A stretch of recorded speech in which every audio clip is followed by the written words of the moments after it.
depending on how Ashland Highland goes, next week's going to be a crazy game. Yeah. Both quarterbacks over 400 yards passing, I think, last year's game. That game, their game last year was crazy. That was a crazy game. You go to Chandler? Yeah, I'm a senior. Yeah.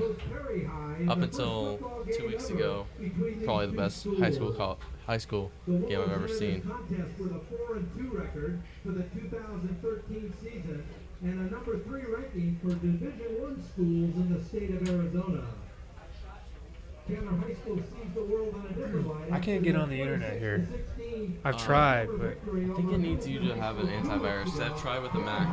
with what? I've tried with the Mac before. It tells me to sign or like to install something, and I tried to install and it didn't work. Yeah. To the home team this evening, the Chandler High Wolves. The Perry High Pumas visit Austin Field for tonight's game, led by head coach Preston Jones. The Pumas take the field with a record of 2-5 on the season after a 38-10 loss to Highland High School last Friday night. Perry High is playing the best of Division I schools in the Hello, state. my name is Larry Rother, and I'm the principal of Chandler High School. I'd like to welcome you to this production by our TV and video production program here at Chandler High. Since 1914, Chandler High School has been recognized as a leader in our state for not only the academic successes of our students, but our accolades in athletics, the arts, and our career and technical education programs. Chandler High School is the home of the Wolves. The Arizona Department of Education has given Chandler High School a grade A, and Chandler High School has been the recipient of the Arizona Education Foundation's A+ School of Excellence Award for 11 consecutive times. We are also recognized as one of the nation's best high schools by Newsweek and the Washington Post. Chandler High School is also home to the oldest international baccalaureate program in the state of Arizona, and we are one of only 3 high schools in our state to offer this program in grades 9 through 12. Since 2011, the Chandler Wolves have taken home 4 state championships, 2 in girls track, 1 in boys track, and 1 in wrestling. Our arts programs have traveled across the nation to perform, and in 2013, the CHS Color Guard was Arizona State Champions. And finally, Chandler High School proudly boasts 11 career and technical education programs that perform among the top programs in the state. Again, thank you for taking time to view this I thought I event. was going to be doing this game by Chandler myself. High is proud of our And then tradition I of saw excellence. Ralph's. Chandler High is the school of champions, and our students are champions inside the classroom, in our extracurricular activities, and on the athletic field. Go Wolves. Line judge Marcellus Lesota and back judge Mark Skosapik.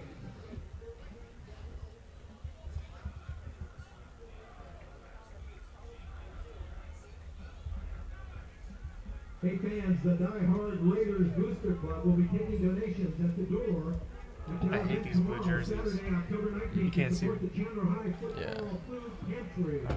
The event is a car and bike show which will be And we are live from Allen Field on the campus of Chandler High School, where tonight the Chandler Wolves, fresh off a 76-point effort against the Gilbert Tigers, taking on the 2-5 Perry Pumas. This is the first time these two teams have faced off since Perry has been moved up to Division I. My name is Jared Cohen, sports360az.com. During the week, I bring you the Chandler games on the weekends. I'm joined today, SeatownRivals.com, Chandler student Fabian Ardaya. Fabian, what are you looking for tonight in this game? Well, I'm looking for Chandler to really come out early offensively and try to get out without too many injuries. Big game against Basha next week. And it'll really be big for them to really just get in a rhythm early on and then get out as soon as possible. So it could have a makings for a trap game based on looking ahead to Basha already, huh? Well, Perry always plays tough, and despite their injuries, they really are a resilient bunch. So Chandler will kick off to start the game.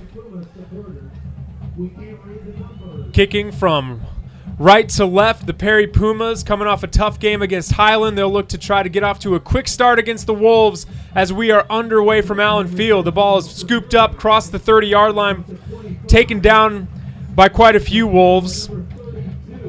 And we're underway as the Pumas will start off with the ball going left to right. Quarterback situation has been a tough situation for Perry the last few weeks, quarterback Austin Nightingale went down with an injury, so stepping in is their leading receiver, Alec Monty, the junior. He stepped in doing an okay job, but it's been a tough situation for the Pumas the last couple weeks. Yeah, it really looked like it's been tough for Monty to get his momentum early on as a starter, but it looked like last week he finally found a target, and he really looks to have a good start here in the passing game. So Monty will be out of the shotgun. You'll see him like that for most of the game. They hand the ball off to Roy Dossie, gets some space up the middle, powers his way over to the 35-yard line before he's taken down by a pack of Wolves, about a 5-yard gain on first down. This Wolves defensive line is big. They have real talent. They have Logan Gunkel as well as Jordan Hoyt on the other end. Look for them to get pressure on early on.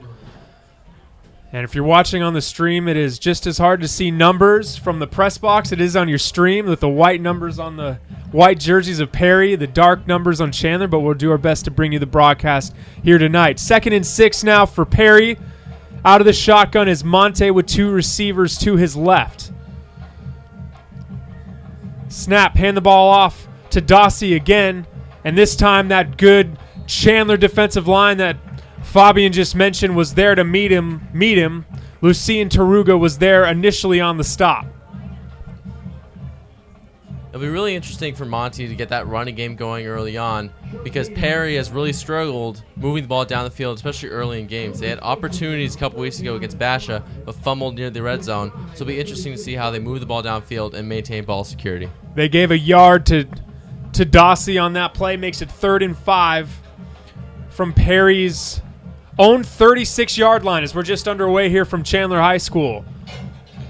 Send Spilsbury in motion. It looks like someone moved early.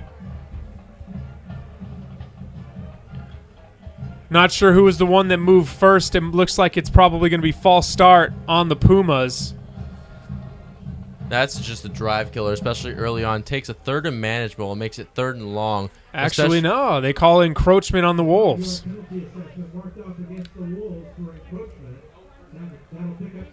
So that'll be enough for a first down. It looked like it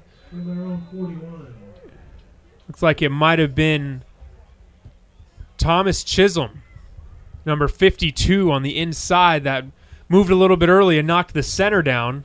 Center Kenny McMurphy, the junior. So that's encroachment, and they'll move it up 5 yards. So the Perry Pumas get a first down on their first drive of the game. It's 1st and 10 from their own 41.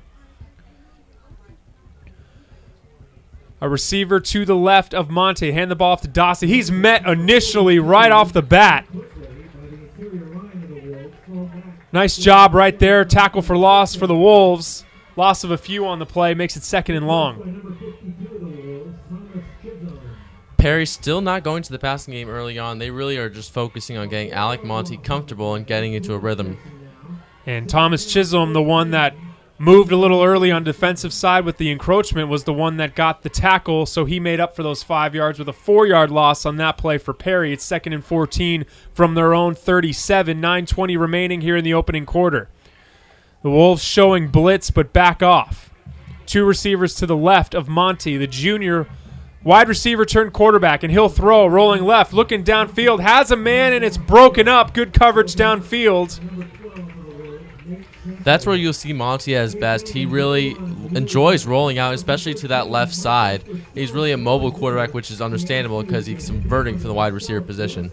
Nate Sample, the senior defensive back, was in there on the breakup for the Wolves, so it'll be 3rd and 14 now for Perry here on the opening drive of the game.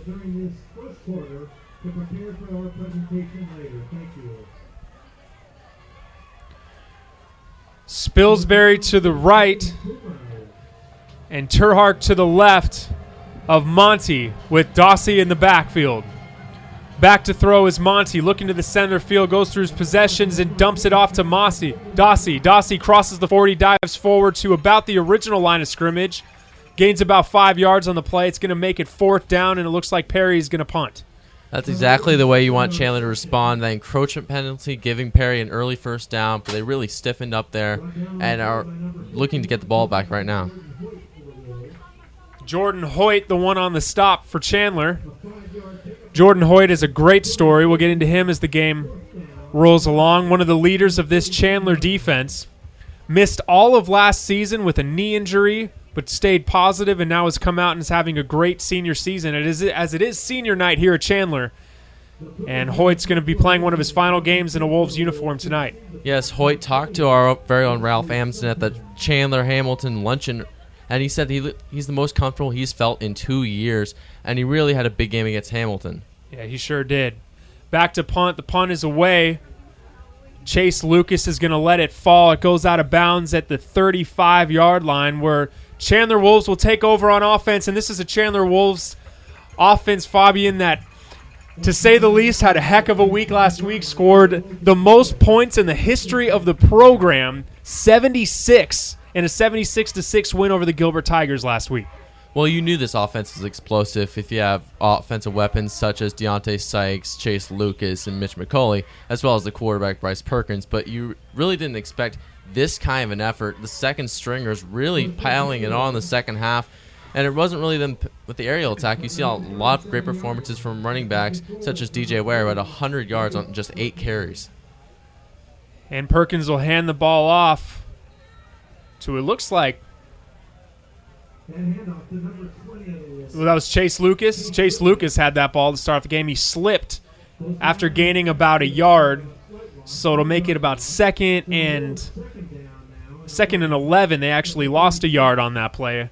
So it's second and long from their own 36. 4 to the left of Perkins. They're going to swing it out to Colbreth. Gets a great block, crosses the 40-yard line, dives forward towards midfield. He's just short of there, out of bounds at about the 46-yard line. But a nice setup about a receiver screen into the flats that set up. It was a nice block there by, looked like Elijah Sykes. Yeah, Zach Colbreth, really an interesting story. Started the season looking to be the starting running back, was out with injury, opening the door for Chase Lucas, and he really hasn't gotten the carries he deserves. And the rest is history with Chase Lucas as he gets the ball there, cuts up the field, dances along the sidelines before he's knocked out of bounds at about the Perry 30-yard line. Solid gain right there, the first big game of the day for Chase Lucas. And Michael Parenti in on the stop for the Pumas. Goes from the 36 to the 31, 1st and 10 Wolves. Hand the ball off again to the Lewis, coming to the near side. Has some blockers ahead of him. Gets too close to the 20-yard line before he's driven out of bounds by a couple Pumas. Just short of a first down.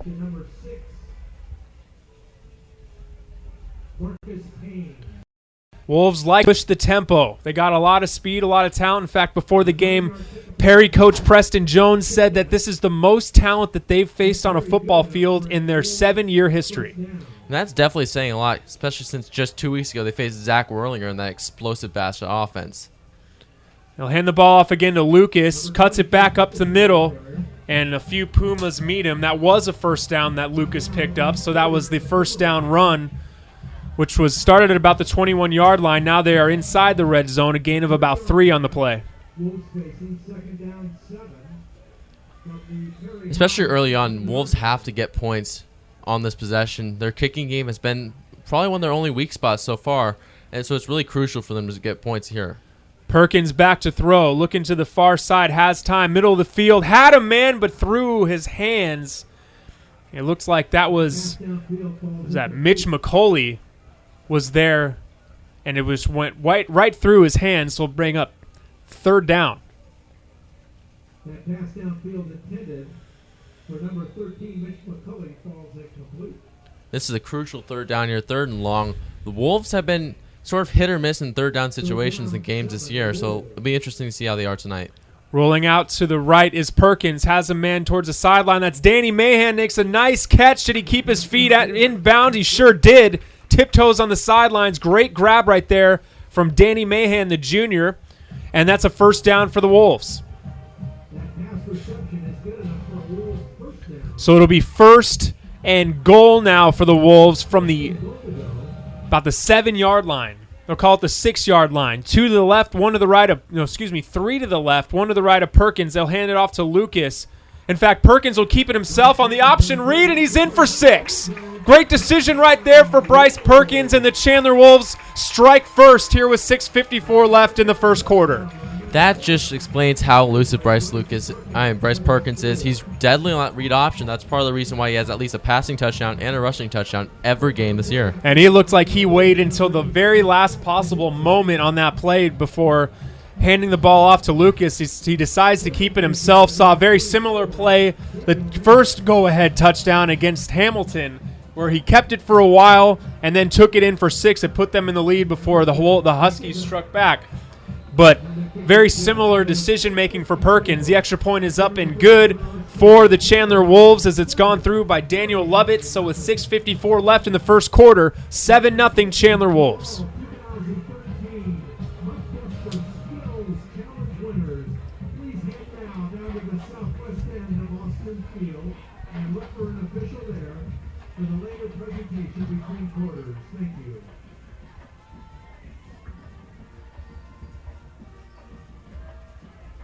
The CHS Booster Club is collecting money for the Memorial Fund for Stephen McCain, head varsity coach at Florence High School, who suddenly passed away last week. Stephen leaves 3 young sons. All money collected will be contributed in his honor by the Chandler High football family. To donate, please look for the jars with... So the Pumas will try to take back over on offense, down 7-0. They know they're going to have to strike quickly against this talented Wolves team that puts up quite a few points. If they want to stay close here in the early going, they're going to have to respond. And the kick is away, and it's picked up at the 15-yard line, crossing the 20. Great open field tackle right there on special teams. So once again, getting pinned back deep will be Perry, and then it'll be really interesting to see whether or not Iguanos then decides to have more blitz packages as Alec Monty has to start throwing more now that he's behind. And that was KT Tellini who made a great special teams tackle right there, dropping him back to the 22-yard line where Perry will take over 1st and 10. Beautiful night at Austin Field, excuse me. No mean to offend you there, Fabian. Austin Field. 1st and 10 from the 22 for Alec Monty and the Pumas. He'll have one to the left, and that man is in motion. Hand the ball off to Dossie, and Lucien Taruga coming around the outside was there initially. Dossie did get back to about the line of scrimmage, where it'll be 2nd down and long. Once again, going to Dossie, he's really been getting a bulk of the carries early on for the Pumas. It'll be interesting to see how he holds up as the game progresses. They credited Dossie with 2 yards on his final effort to gain some yardage, so it'll be 2nd and 8 from their own 24-yard line. Only one pass play on that last possession for the Pumas. Hand the ball off, the play action, looking downfield. That pass is broken up. Nice play right there. Wes Sutton looks like he came down to the line of the point of attack. Once again, getting great pressure there was Anthony Hale, who was able to bat the ball down. Man, those 3s and those 8s on those Chandler jerseys, they've been throwing me for a whirl. So Hale, the one that makes the nice play right there to break up the Alex Monty pass, makes it 3rd and 8 from their own 24-yard line.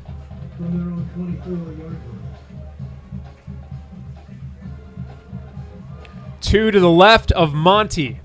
Rolls to his left, the far side. Has a man coming, gets away, cuts back upfield, and there's some space. Crosses the 35, dives forward, more than enough for a 1st down. Good decision-making right there for Alec Monty. Keeping the ball himself, redirecting on the field, and a gain of about 10 yards on the play.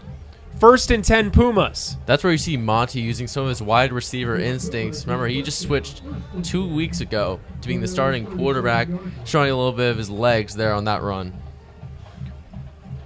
So 1st and 10 Pumas from their own 37-yard line.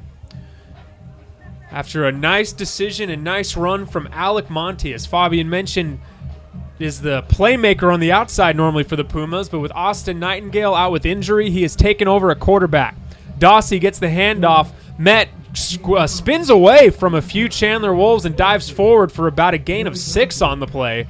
Nice effort right there once again from Roy Dossie. He's been met at the line of scrimmage quite a few times, but has still managed to get positive yards. Yeah, the really attacking between the tackles so far early on. Not really a lot outside the tackle box, except for that Alec Monty run. They're really trying to stay conservative in the middle of the field so far. So it'll be 2nd and 6 from their own 41-yard line. We're under 5 minutes left in the first quarter. Chandler leads 7-0. They scored on their first possession. This now the second possession of the game for the Pumas. And the Wolves have about everyone in the box. They're looking, hands the ball off to Spilsbury on the end around, but it looks like he might have lost about 4 yards on the play. The Wolves were ready from that from the get-go. One thing that they have been doing by running the ball so much, they've been killing clock early on. Chandler only had the ball for about a minute and a half, and now Perry's had the rest of the possession so far. That's an interesting point. So you get points on the board. That plays into your favor. Yes. So Spilsbury on the end around loses about 3 yards on the play, so it'll bring 3rd and 9 from Perry's own 38-yard line with 4 minutes to play here in the opening quarter. Band getting into it. Chandler band. Monty back to throw. Quick slant. A lot of contact, but no call as that pass was intended for Spilsbury, and that'll make it 4th and 9 for the Pumas. So once again, the Wolves defense coming up big on 3rd down, forcing another punt, and it looks like Chandler will have the possession again.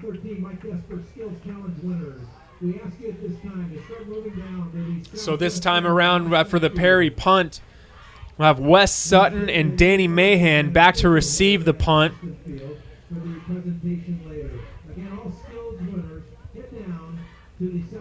And the Wolves, and it looked like they were running about a fake punt right there. I don't know what happened. It looked like a Puma might have moved early, though. That is what happened. They were running a fake.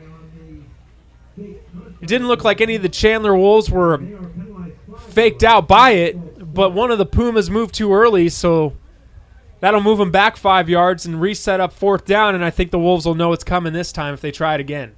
Yeah, that's definitely been one of Perry's Achilles' heels so far this season. They have been penalized early and often in many of their games, especially on that offensive line. So this time they will punt it, and it's away, headed towards Danny Mahan, but he'll let it fall out of bounds. It gets a good Perry bounce. It'll be picked up at about the 25-yard line where the Wolves will take over. Bryce Perkins, the quarterback, the junior, is having a fantastic first season under center for the Wolves as he took over for Daryl Garrettson, who is now at Utah State. And he's had a nice season, including a trademark game-winning drive against the Hamilton Huskies, a drive that I think a lot of Wolves fans out there will remember for a long time. It's the stuff of legend. Look at the last 3 quarterbacks that have been Chandler Wolves quarterbacks. Brett Hundley starting at UCLA. Daryl Garrettson named the starting quarterback for Utah State for Saturday's game, and now Bryce Perkins just had potential to be the best of them all. Was recruited and offered as an athlete by Arizona State before his sophomore year. He really is a talented kid. Yeah, and his older brother, Paul Perkins at UCLA, I guess, has some interest as well. Man in motion, that's Elijah Sykes. They'll hand the ball off to him, get some blockers. Good tackle, though, right there before anything could happen, so a very minimal gain. Had some good blockers upfield is Elijah Sykes. And this is a guy, Elijah Sykes, who had a great first game of the year with Deontay Sykes out, but as they've gotten healthier throughout the season, haven't seen as many touches go his way over the last couple weeks. Well, I think the offense has also shifted a lot since Deontay Sykes has returned. Remember in that first game, Mitch McCauley had, I think it was two targets, no catches. It was really more relying on the smaller receivers of Mahan and Sykes in the slot rather than those big receivers out wide. When Sykes came back, they sort of began to rely a lot more on Sykes as well as Mitch McCauley. A holding penalty on that play moves Chandler back 10 yards, so now it'll be 1st and 20 from their own 16. And the Wolves, things might be different against teams like St. John's Bosco and also Mountain Point if mistakes against themselves didn't hurt them early. They don't want to do that and get in the habit of that against Perry tonight. Throws the ball downfield, has Mitch McCauley. He makes the catch at about the 15-yard line. Great gain of about 34 on the play from Perkins to McCauley, and the Wolves move the chains. That's definitely where Mitch McCauley is probably at his best in those crossing routes, post routes, over the middle of the field. He's great at finding himself open. Sometimes he just has some trouble wrangling it in, but great job there to hold on with the hit. So they cross into Perry territory on the nice pitch and catch. Perkins back to throw, looking to the center field again to McCauley. He makes the catch and is down at about the 16-yard line. So again, up the seam are the Chandler Wolves. It looks like they found something in the middle of the field like you just mentioned. So from the 49 to the 16 of the Chandler Wolves, in just 2 plays, they've gone across the whole field. End around. Hand the ball off to Elijah Sykes. Has some blockers. Headed to the end zone. He gets in untouched for the Chandler Wolves touchdown. Elijah Sykes from 17 yards out, and the Wolves take a 13-0 lead. Elijah Sykes ran that same exact play in the Bosco game to put them up 28-10. That little reverse run against the goal line. It also looked a lot like Elijah Williams' run against Basha last week. Really useful in the red zone, especially with Elijah Sykes' running ability. Daniel Lovitz in for the extra point. And the snap is good, kick is up, and that is good as well. With 2:48 left here in the opening quarter, the Chandler Wolves break out into a 2-score lead over Perry. They lead it 14-0.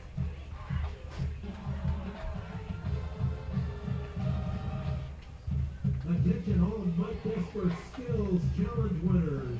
It's time to get up and hit the So now if you're the Perry Pumas, it is gut check time. You were down 2 scores already in this game in the opening quarter. And if you want to stay alive in this game with what Chandler is capable on offense, you have to respond offensively. And so far, Fabian, we haven't heard the name yet of one of their leading receivers now that Alec Monty is the quarterback. He was their leading receiver, but Lane Veach, the tight end who's committed to Stanford, he gets it done on the defensive side of the ball, but he's a huge target for them offensively as well. Yeah, he's really big in there. He's a big physical presence, especially over the middle. He's more well known for his blocking as a tight end, but really is able to also get out there and be a factor in the receiving game. on the premises, as well as Kona Ice. As mentioned, it's senior night here at Chandler. A lot of great seniors on this squad, especially on the defensive side of the ball, with the names like Wes Sutton, Jordan Hoyt, Cruz Flores, J.R. Hunt. Just a lot of great names that are playing in their second-to-last game here at Austin Field. The kick is away. It will be caught at about the 10-yard line. That's Salisbury. Crosses the 20-yard line, but then driven backwards and spun down. He is still on his feet, but then dives forward to about the 17-yard line. So a good return right there for Perry. And that's where they'll take over 1st and 10 on their third possession of the game. Perry's unable to really get anything on special teams. They've been pinned down for the third straight possession and allowing Guano to get those exotic blitzes and play calls. The 20-yard line is where he was spotted at the end of the return. So Alec Monty will try to get something going for the Perry Pumas. 14-0 Chandler Wolves is the score with 2:40 left here in the opening quarter. Hand the ball off to Dossie, and it's hit hard right there by Jefferson J.R. Hunt as he dives forward across the line of scrimmage, gets to about the 21-yard line. The U of A commit J.R. Hunt, the first one in on the stop.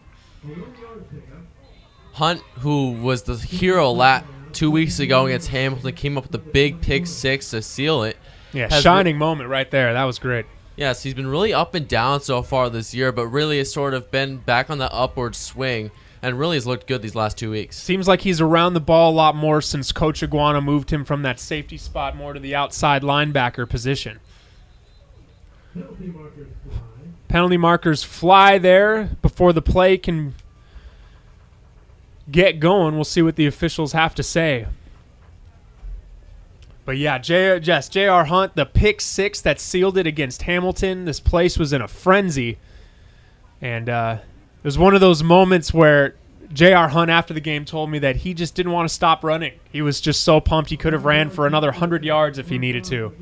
Yeah, and running alongside him playing defense on that play was Deontay Sykes, who ironically caught the game-winning touchdown. just 9 seconds earlier. It really must have been an exhilarating night, exhilarating last 2 minutes for these Chandler Wolves, and especially those two. So it was a neutral zone infraction for Perry, moves him back 5 yards, makes it 2nd and 14 from their own 16-yard line with a minute 42 left to play in the first quarter. 8 men in the box. Hand the ball off to Dossie, and when you hand the ball off with 8 men in the box, it's going to be hard to get anywhere, and that's exactly what happens as a crew of Chandler Wolves led by Cruz Flores are in on the stop right there. That's something Iguano really likes to do. If he hasn't been proven that the passing game can beat them, he likes to play sometimes with even no safeties. Pretty much put anyone in the box, make them throw the ball against you. And Thomas Chisholm and also Logan Gunkel were involved in that stop.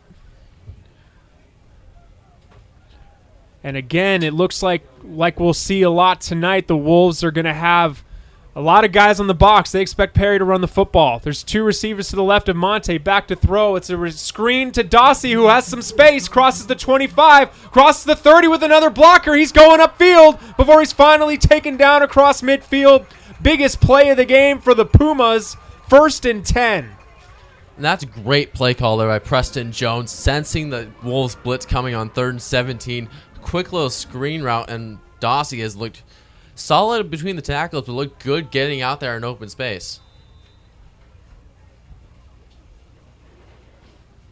A 35-yard 35-yard gain right there on the running back screen. You know, we don't see that running back screen as often as we used to. Well, I mean, especially at the high school level, you'd think that was a play that you'd see more often at this level, but to be honest, I've only seen it a handful of times, and it works like that when they execute it.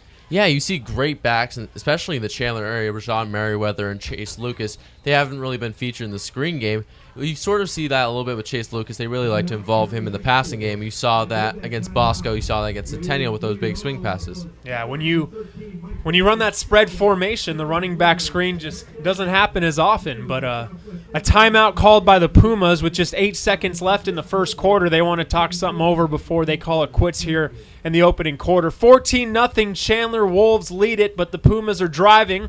They have crossed midfield for the first time today, thanks to a beautiful 35-yard running back screen to Roy Dossie coming from Alec Monte. And this is a huge drive in this game for the Perry Pumas. Yeah, definitely. Especially, it looks like they finally had their offense going. They actually got a passing play going on, but they've really been relying on the running game, sort of killing clock.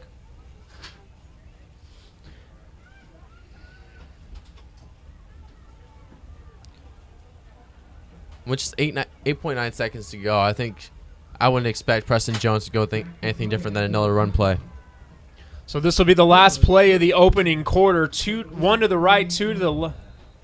And a flag comes in before they run a play. And I think this is going to go on the defense as Logan Gunkel moved a little bit early. So a little bit anxious to get to that quarterback is Gunkel. So to move Perry up 5 more yards to the Chandler 43-yard line. Monty going with a couple hard counts there. You could see that he's already caught this Chandler defensive line twice, crossing early. So with 8 seconds left, it's 1st and 5 for Alec Monte and the Pumas. And it looks like now we're going to move back the other way as I believe it was Lane Veach, the tight end, moved a little bit early before that play could get off. This is the 3rd time this drive that flags have come in before the ball was even snapped. Yeah, Perry has had an issue with penalties in the past, and Chandler has sort of been either really, really good or really, really bad with the penalties. They looked bad in that second half against Bosco, but they looked good in games against Centennial. And the officials are meeting there to see maybe who moved first. They think maybe it could have been a Chandler Wolves player that moved initially, but Lane Veach did move at the end of it. And it looks like they're calling unsportsmanlike conduct on Chandler. Oh, that's interesting. Not sure what happened there down on the field, but that's going to move the ball even closer. So The Wolves beating themselves a little bit here. They've had a lot of penalties against them, and 2 in a row now has the Perry Pumas now deep into Chandler territory at their 28-yard line. Remember, Perry 2 weeks ago was able to move the ball deep into Basha territory, except had some trouble with ball security down deep.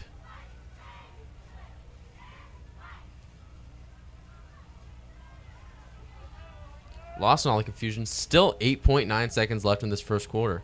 It's been the longest 8.9 seconds I've ever been a part of. Yeah.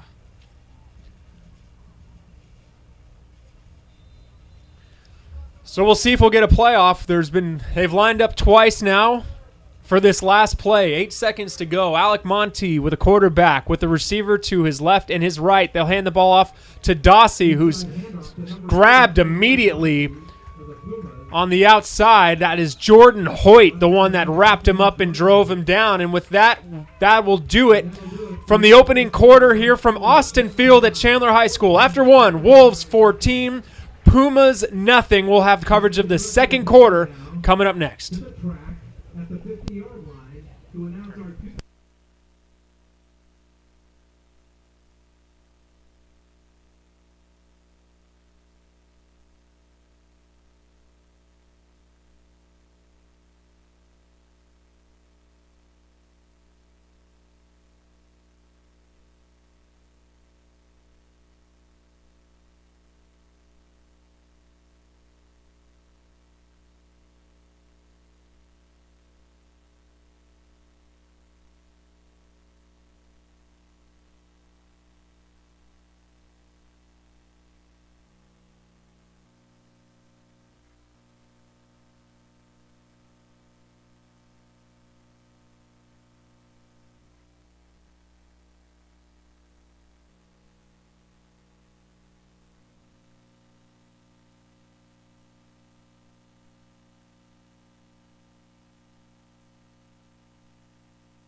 We're back here at Austin Field at Chandler High School, where the Wolves lead it 14-0 after one. We get started at the second quarter, where it's been a solid drive for the Pumas. They're in Chandler territory for the first time. Play action. Monte rolls left, has his man. It's caught down at about the 20-yard line, where 3 Wolves are in on the stop. Solid gain right there on first down. Dylan Cowan is the one who got the reception out of the backfield. Gains 9 on the play. It'll be 2nd and 1, and now the Perry Pumas in the red zone first time tonight. Yeah, so 3rd and 1 is now. So this is a big 3rd and 1 for them. They want to get on the board down 14-0. Power formation. They're going to run it hard. Hand the ball off, and a flag is blown, and that can't be good. And that's, encroachment on the Wolves. Now the 3rd big penalty this drive on the Chandler defense. So that'll make it 1st and 10 inside the 20-yard line for Perry. They'll have the ball at the 14-yard line. Once again, penalties killing the Wolves on this drive. They really are just biting so early, sending so many guys out there. They're just anxious to get a hit. So now 1st and 10 from the Chandler 14. Alex Monty sends a man in motion. They'll hand the ball off. No, he'll keep it as Monty. Trying to get to the outside, dives forward to about the 12-yard line. and also to play professionally one day. It's just a minimal game on the play. They'll give him about a yard. Makes it 2nd and 9 inside the red zone. It'll be interesting to see if Preston Jones elects to go with a little bit more option or design runs for the quarterback, Alec Monty, especially down here deep in the red zone. Power formation once again for Perry. Dossie with the ball. Has some blockers still on his feet. Gotta love the effort of Roy Dossie so far in this game. The senior, who's actually the 2nd or 3rd string running back on this team, is running with a lot of heart tonight. Yes, that Perry offense decimated by injury so far. They really have been hung on strong their first season in Division I. Coach Jones mentioned it's been a great learning experience for them, and they also have a lot of young guys. They start a lot of sophomores and juniors. It's been a great learning experience for them. Penalty flags fly. That would have been a great play call, though. That's unfortunate because Alec Monty ran the play action, had a lot of space on the near side to take it in for 6 all by himself. Yeah, it looked like a good little naked bootleg there.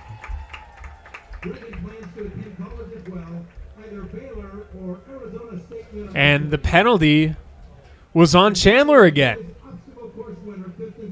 That's now the 4th penalty this drive for the Chandler Wolves, and that's going to put Perry at the Chandler 7.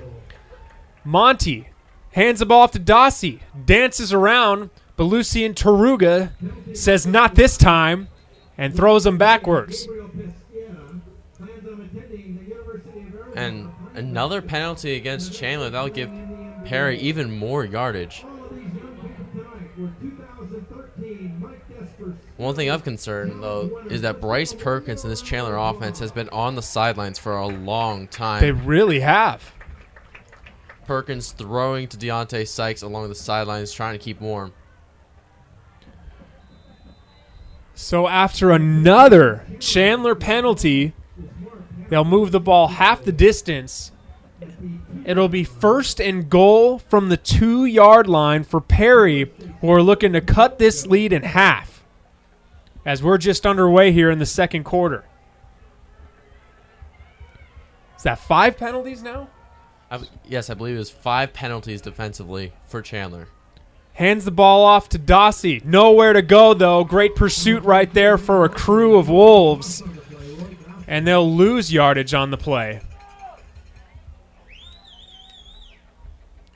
The Wolves defensive line getting a good push against a really solid Perry offensive line with Chandon Herring, who's committed to play at BYU. Austin Pauly, the right guard, is also a talented player. Logan Arredondo. He's the leading tackler on the defensive side of the ball, but one of the top all-around players on this team. They lose 3 on the play. Hand the ball off again to Dossie. Inside, and there's a late flag that comes in on J.R. Hunt at the end of the play. It looks like he hit the quarterback after the play was dead, and Perry is not doing anything on offense, but they're moving down the field because of Chandler mistakes. It seems all Perry has done this entire possession, minus that screen pass, is just hand the ball off to Dossie up the middle, and it's been 6 penalties defensively on the Wolves. So the late hit on Monty from J.R. Hunt, who leaves the field furious, and he's not happy about it. So that moves him back down to the 2-yard line after they lost 3 yards before it. Monty hands the ball off to Dossie, diving forward. Did he get in this time? It looks like he was down just short of the goal line. So it's going to bring up 3rd and goal, just inches away from pay dirt. And this will be a crucial score for Perry, cutting the lead in half. Perry High School now. 3rd down, goal to go from the half-yard line. Big 3rd and goal. If the Wolves can escape this drive without points being put up, it would be huge after all the penalties. It's like Monty's trying to set up a hard count. Now back under center. Hands the ball off. Dossie, he's in for 6. Perry Pumas put an exclamation mark on a great drive. that had a lot to do with 6 Chandler Wolves penalties on the drive. And just like that, the Pumas have a chance to cut this lead in half. And that really shows how a little bit of you were really expecting Chandler to sort of have a little bit of a letdown performance last week against Gilbert after that emotional win over Hamilton.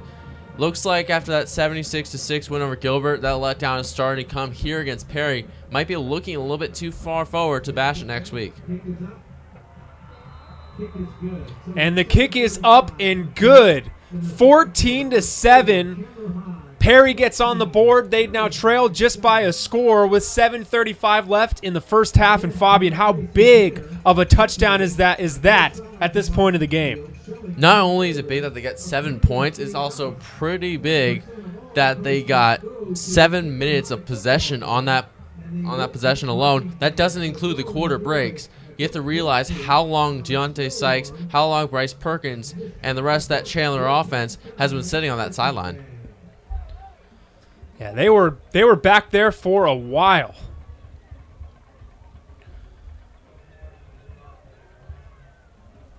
So for the first time today, we'll see the kicking unit of the Perry Pumas. Danny Mahan, the guy back to receive the kick for the Chandler Wolves.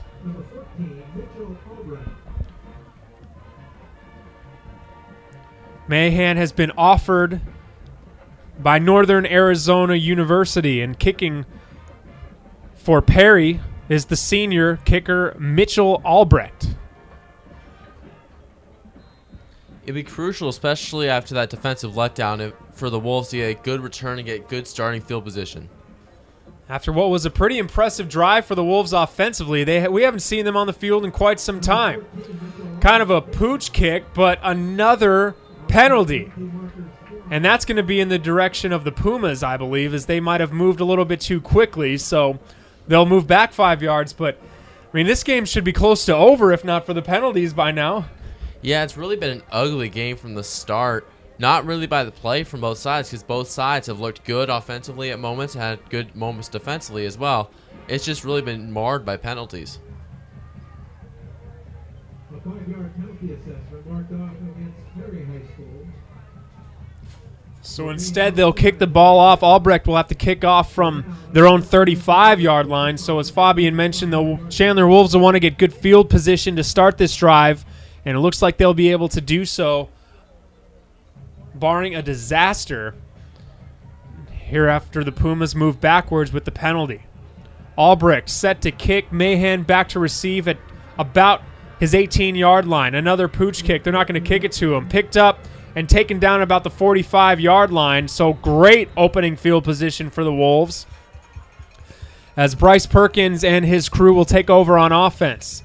Now, if you're the Chandler Wolves, pretty deflating drive defensively that you just gave up. So how much do the Wolves kind of want to punch him back in the mouth and get back up by 2 scores here? Well, if I were Sean Iguana, I would be very tempted to take a shot deep downfield, especially if you have weapons such as Mitch McCauley and Deontay Sykes. But if I were him, I would try to go keep it steady, get Chase Lucas in a rhythm, get Bryce Perkins in a rhythm. They really haven't gotten that many carries. Put together a nice long drive of your own. Chase Lucas gets the ball, cut into the outside, has some blockers moving upfield, more than enough for a first down as he gets to about the 40-yard line. It's a gain of 16 yards on the first play of the drive into Perry territory. That's good enough for a Wolves first down. It'll be 1st and 10 from the Perry 40, and the officials meet here, and it's coming back. Another Wolves penalty. It's holding 10 yards backwards after the good run from Chase Lucas, and the Wolves really hurting themselves here in the opening half. That's the second holding penalty tonight. And that makes it, in this second quarter, that's almost 5 penalties by themselves for them defensively, but still, that holding penalty is killer because they're just back in their own territory again, 1st and long. It'd be very difficult for them to sort of gain yardage that they lost on that holding penalty. So the Wolves spread it out. 2 to the right, 2 to the left of Perkins. Throws, has Mahan and screen to him. Cuts upfield to Speedster, crosses midfield, has some blockers and no one's going to touch him. Crosses the 20, the 15, tripped up, dives forward just short of the end zone. Danny Mahan is so good in that open field. Great on punt returns, and it looked like he was about to take it to the distance if not for that shoestring tackle. But still, great turn of events there for the Wolves. Great run right there, and great blocking ahead of him for Danny Mahan. 61-yard gain for the Wolves. First and goal. Lucas with the ball. Pounds his way through. He'll stand up easily for 6. So after a holding penalty to start the drive, 2 plays later, the Chandler Wolves get into the end zone and now are back up by 2 scores. It might be a little bit of fool's gold because once again, the Wolves score quickly. Their defense didn't have any time to get any rest. But still, great job there by Mahan in the open field, and then Chase Lucas punching it in.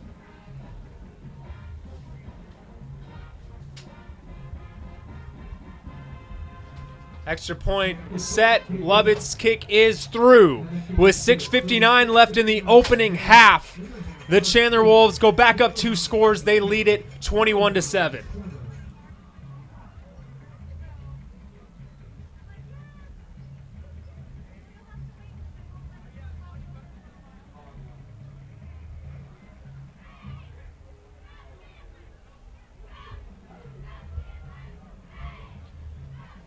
So if you're the Perry Pumas, after a great and long drive, the offense will have to come back on the field and orchestrate another one because their defense gave up another 7 in just 2 plays. Definitely a clash of styles between these two teams. Perry loves just running it up the gut with Dossie, killing clock. Meanwhile, this Chandler offense is so explosive, they can put points up in less than a minute, just like they just did. Preparing to kick off now for Chandler High School from the 40-yard line, number 87, Scott Knutson. So Scott Knutson will be the one to kick it away for the Wolves. Perry back to receive. They've not had great field position off of kickoffs in this game. The average around the 20-yard line, trailing at 21-7 with about just under 7 minutes left in the first half. This is a shorter kick. They'll have better field position this time. It's fair caught at about the 35-yard line. Now the problem on this side of the field, though, for the Wolves, 6 penalties against them on that last drive, leading to a Roy Dossie touchdown for Perry to get them on the board. But they'll want to shore up the discipline a little bit on this drive. Well, they've certainly been aggressive early on. They've been plenty of plays behind the line of scrimmage, and they've also jumped on occasion. Iguana really wants to send a lot of blitzes and sort of force Alec Monty to throw the ball. And a play to keep in your back pocket, that naked bootleg, Peyton Manning-esque, that was called back because of a penalty. It was actually a penalty on Chandler, but one that looks like pretty good. We'll see if they'll run it again. Dossie gets the ball. And this kid's been impressive here in the early going. He just continues to move those legs forward, gets to about the 30-yard line, a gain of 6 after he was hit initially around the line of scrimmage. He's been getting the bulk of the carries so far. It'll be interesting to see how he is in the second half, see if he wears down a little bit after getting hit time after time by these Chandler linebackers and defensive linemen. And those are some big guys at that. So a gain of 6 for Dossie on first down. It'll be 2nd and 4 from their own 30-yard line. That's Spilsbury in motion, goes to the outside. Looks like they're going to call an audible as Alec Monty. 2 to his right now with Dossie in the backfield. Hand the ball off to him. Hit again initially, but still finds some wiggle room to dive forward close to the 35-yard line. Should be enough for a first down. Monty, even though they're not running with really that read option, he's been great with that exchange, sort of hiding whether or not it's going to be play action or not. You can't really tell the difference until it's too late, giving Dawson some great opportunities up the middle. So 1st and 10, Perry, just under 6 minutes left here in the opening half. Trailing at 21-7, 1st and 10 from their own 34-yard line. Still 2 to the right of Alec Monty.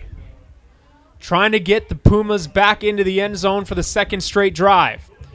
He'll hand it to Dossie again. This time, Lucien Taruga says, "You're not going anywhere." maybe a loss of a yard on the play to make it 2nd down. The Wolves have been in the Perry Pumas backfield very often so far, and they've really been unafraid to send blitzes off the edge as well as up the middle. It's really a matter of not jumping too quickly, especially in those last 2 possessions.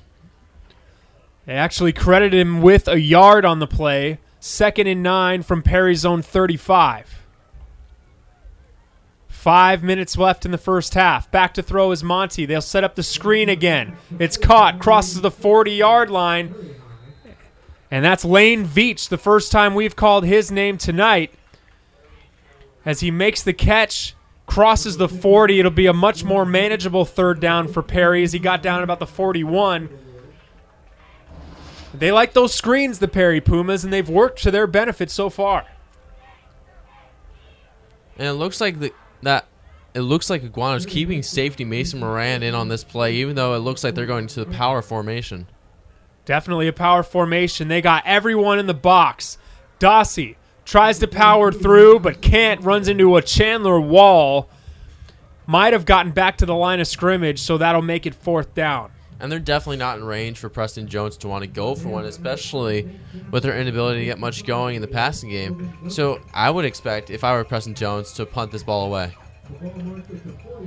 So it's 4th and 2, and Preston Jones has his offense still on the field. Wonder if they're going to try to draw him off sides again. That's worked for them in the first couple possessions. No, they'll run it. Play action, and he's sacked. J.R. Hunt, who had a roughing the passer penalty last time out, which led to a touchdown. This time he roughs the passer in a good way. He sacks him on 4th down. Turnover on downs for the Perry Pumas. And in prime field position for the Wolves, they'll start at the Perry 35-yard line. Hunt comes off that edge so quick. The University of Arizona commit making a big play for the Wolves defensively. So it's 1st and 10 from the Perry 35 as Chandler will look to blow this thing open here in the first half. Chance to put themselves up by 3 scores. Perkins to throw, caught by Deontay Sykes, sheds 1 tackle, has 4 men on him before he's finally taken down across the 20-yard line, more than enough for a 1st down. And Deontay Sykes has some size on him, I can tell you that. There's a reason why he's committed to UCLA, very big physical receiver, imposing his will there. He got to about the 19-yard line, 1st and 10 Wolves. Perkins to throw, looks to Sykes again, has him, tries to get away from another defender. He does. It takes 3 Pumas to get him driven out of bounds. Again, you see the physical nature of Deontay Sykes. And he gets to about the 13, gain of 6. So it'll be 2nd and 4, deep into Perry territory with 3:23 left in the first half. Jared Cohen and Fabian Ardaya here on the call. Hand the ball off to Chase Lucas on a stretch.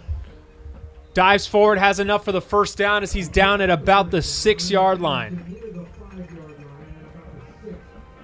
So that'll make it 1st and goal for the Wolves. And they're moving quick. On the ball again. Perry scrambling on defense. This is Colbreth with the ball. Tries to get open down the outside. Dives forward towards the end zone, down at about the 1-yard line, just short of the end zone. Makes it 2nd and goal. And this pace that Chandler's moving at right now, it's hard for Perry to keep up. Yeah, they like to go to that no-huddle attack. They exposed that from the very first game of the year. It's really a question if they can sustain that tempo all game long. Perkins keeps it himself and is in for 6. 2nd touchdown of the game for Bryce Perkins. And that makes it 27-7. Chandler with 2:47 left in the first half. 2nd rushing touchdown of the game for Perkins. And Scott Knutson in on the extra point. And holding to the kicker, number 24, Dan the Man.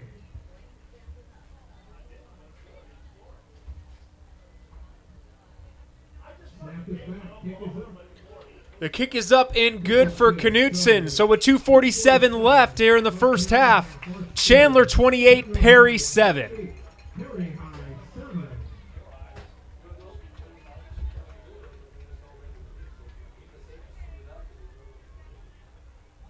The CHS Booster Club is collecting money for the Memorial Fund for Stephen McCain, head varsity coach at Florence High School, who suddenly passed away this last week.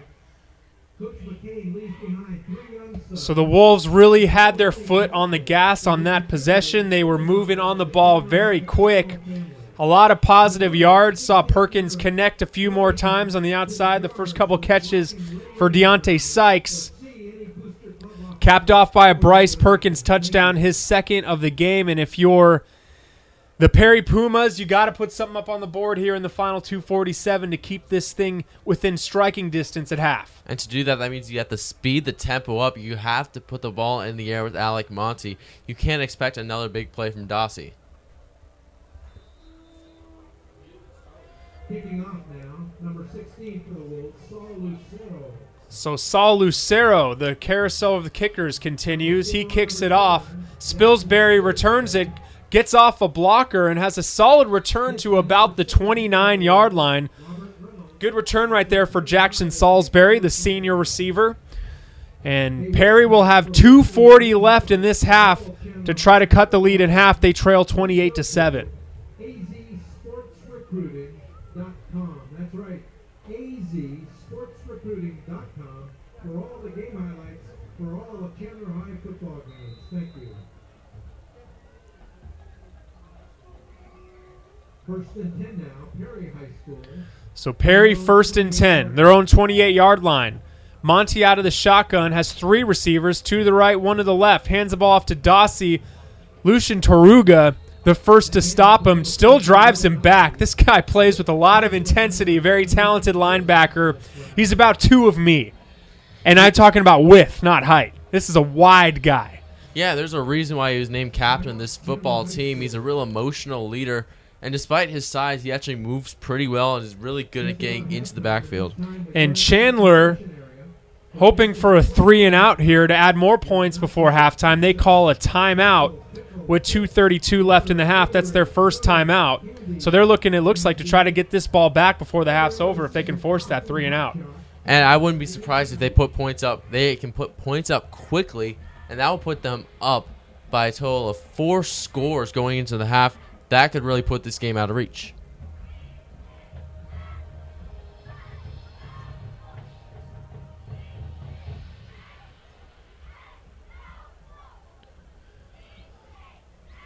So the Chandler Wolves defense has really struggled to beat themselves here in the opening half, but for the most part have played well. Perry has only crossed the 50-yard line once in this game, and it was in their scoring drive. But other than that, haven't really been able to orchestrate anything down the field. As Fabian mentioned, they did have the one big running back screen to Dossie in the opening half, or in the first quarter, that was on that scoring drive. But other than that, haven't had too many big plays. 2nd and 9 from their own 29, 2:32 left in the half. Back to throw. Screen almost intercepted. That would have been 6. Was that Cruz Flores was there, had the ball thrown right to his hands, but can't make the catch. He would have been in there for a defensive lineman pick 6. Monty with as good a pass as you'll see, except it just happened to go right to Cruz Flores' chest, right in between the numbers, right the way they teach you. Cruz Flores just couldn't hang on there. So that makes it 3rd and 9 now. Perry likes those screens, and they've worked for the most part at times, but that one, not so much. 3rd and 9 from their own 29. 2:28 left in the half. Monty has 4 receivers now. Spilsbury in motion. Hand the ball off to him, and it ball's dropped.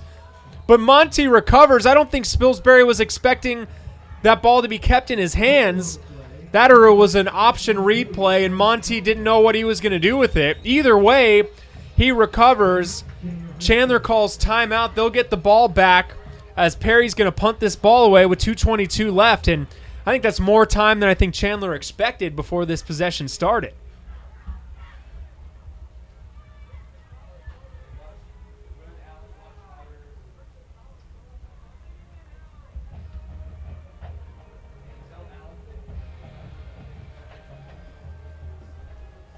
So the story here in the first half that's gone by pretty quickly, the Chandler Wolves offense has been stellar. They have scored on each of their drives, But there's only been 4 drives because Perry's had the ball for the most part for most of this game, but they've only had 7 points to show for it.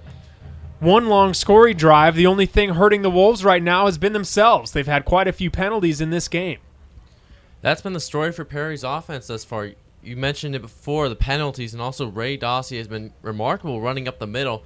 He's gotten the carry on almost every offensive play for the Pumas so far. Yeah, it's been him, and then with a little bit of a mix of Jackson Spilsbury, who was involved in that fumble there. Back to receive the punt for Chandler, Danny Mahan and Chase Lucas. Pretty dynamic. Kick is away and returnable. Danny Mahan will catch it at the 35. Looking for some blockers. Hit hard. Nice hit right there before Mahan can cross the 45-yard line. Number 36 on the stop for Perry High School, Case Hatch. And the Wolves will take over on offense. Chase Hatch, the sophomore, laying the lumber on Danny Mahan before anything big can happen. So the Wolves will have a little over 2 minutes left in this half to try to get another 6 or at least 3 on the scoreboard before half. And they move it quickly. Perry had trouble lining up that last possession on defense. Perkins in the shotgun. Back to throw. Looking to the center of the field. Low and up top. Has Chase Lucas running the wheel route, but just overthrown. He had him. As I mentioned before tonight, Lucas has been so great in the passing game this year and went almost undetected on that wheel route. Looked like he would have had a lot more after the catch. Yeah, that would have been 6 if they would have connected there. Instead, it's 2nd and 10 from their own 43-yard line. Zach Colbreth checks in for Chase Lucas in the backfield. Perkins has 2 to his left and 2 to his right. All 4 dynamic receivers. Perkins to throw. Looking to the center of the field under pressure. Throws it downfield, and that ball's caught across midfield by Mitch McCauley. Looks like that play might be coming back for a hold. That is the 3rd holding penalty here in this first half for Chandler. And it seems to always happen on plays that move him downfield a little bit, so it moves him backwards instead of forwards.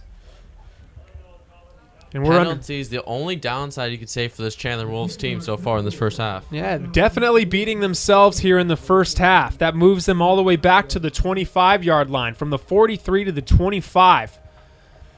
Still plenty of time, though, for this Wolves offense. The clock starts running again with 1:54 and counting left in the first half. Trips to the left of Perkins. Colbreth still in the game in the backfield. Danny Mahan, the lone receiver, on the right side. Perkins looks Mahan, goes to the other side. That's Deontay Sykes. Blocks. Slots. Still crosses the 40. Pile driving to about the 46-yard line. He is a load to take down, especially once he gets those legs moving. And that gets to a little bit past the original line of scrimmage because it was 28 yards that they needed to make up. So instead of 3rd and 28, it's 3rd and 8 on the 20-yard pickup. Perkins back to throw. In the middle of the field, almost intercepted. Hatch was there just through his fingertips. After it went through his fingertips, it went through Sykes' fingertips. But that'll make it 4th and 8, and it looks like Coach Aguano's going to go for it here with 1:04 left to play, showing a lot of confidence, not just in their offense, but in their defense as well. Well, Perkins has been very conservative with the ball so far this season, only 1 interception. Perkins rolls to his left, looking for someone downfield, has a man at the first down marker. It's caught. Elijah Sykes with the catch there. No, excuse me, that was not Elijah Sykes. Terrell Flanagan makes his first catch of the game. Keeps his feet in bounds at the first down marker on 4th and 8. So just under a minute left. 1st and 10, Wolves into Perry territory. Perkins to throw. Screen to Sykes. Has some blocks. Cuts back upfield. Crosses the 40 to just about the 36-yard line. That'll be just short of a first down marker. Clock still running. Chandler with 1 timeout remaining with 40 seconds left in the half. Chandler's been really good at running that 2-minute drill so far this year. We saw that at the end of the Hamilton game. Hand the ball off to Elijah Sykes around the end. gets hit out of bounds. That'll stop the clock with 29 seconds left. No gain on the play. Interesting play call there on 2nd and 1, but it does get out of bounds to stop the clock at least, so that's about just as good as them spiking the ball to stop the clock. So it's 3rd and 1 for Perkins and the Wolves. It looks like the Wolves are going to go wide set again. It looks like they have McCauley, Flanagan in there in the slot with Sykes splitting out wide.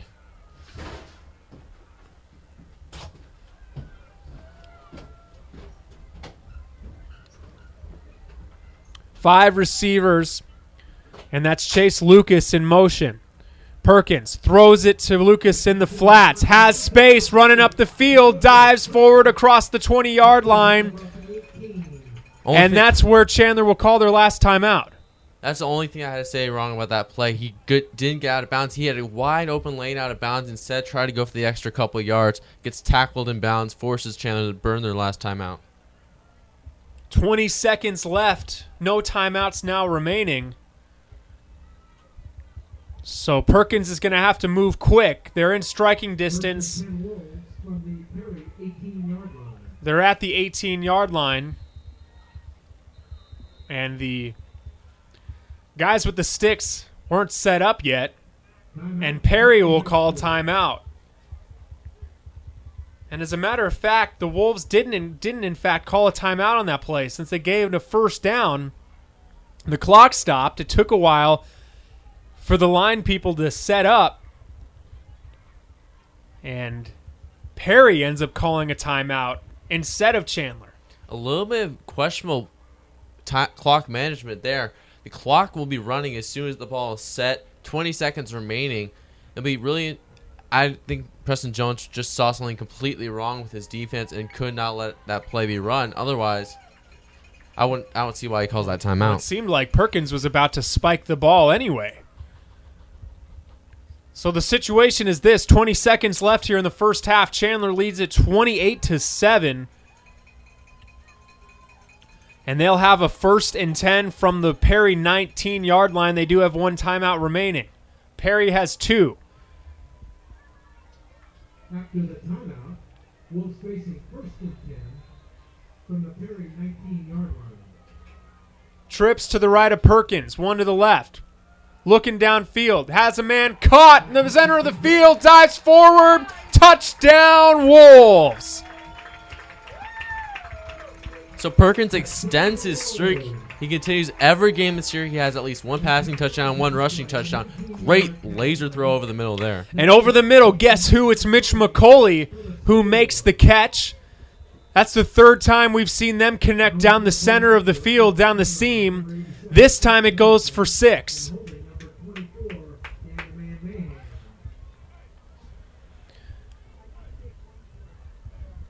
The extra point is back, and the kick is good. 14 seconds left in the first half. 35-7. The Chandler Wolves are on top. Chandler High 35, Perry High 7.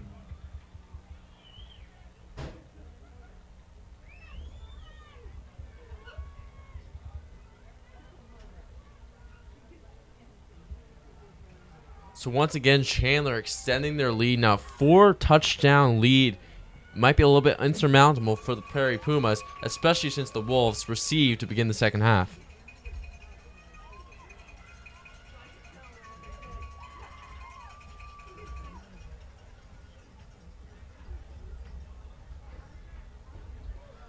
And that's a huge blow right there for Perry. They had the ball with just over 2 minutes left.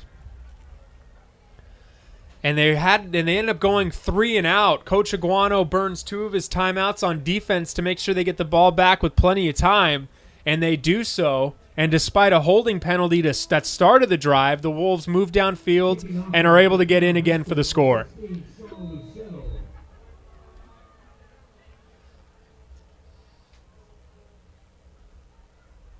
Lucero's kick is up and caught at about the 10-yard line. And a big hole for Perry. Moving upfield, down across the 50 to the 40, the 30, to the 20, down at the 15-yard line, and we still have 2 seconds left. it looks like the Perry could get Mitch Albrecht in there for one last field goal attempt, unless he wants to take a shot at the end zone with Alec Monty. What a big-time return right there. Is that Ethan Vernon, the junior, number 10, with a big-time return. Huge break, mistake right there for Wolves special teams. So instead of the Wolves adding extra points right before half with 2 seconds left, Perry now has the opportunity to add some extra points. 1st and 10 on the Chandler 15.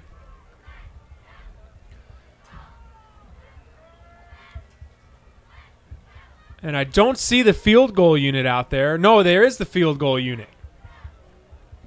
Albrecht will be about a 32-yard field goal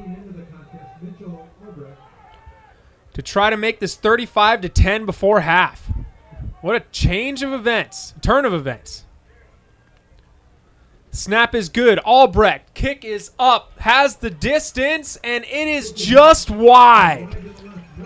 No good. And that'll do it for the first half. An exciting one it has been. After the first half here at Austin Field at Chandler High School, the Wolves lead at 35-7. I'm Jared Cohen. That's Fabian Ardaya. We'll bring you the second half from Chandler High School after this.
I'm here with Mark Jurek. He's a sophomore and he's a swimmer here for the Chandler boys.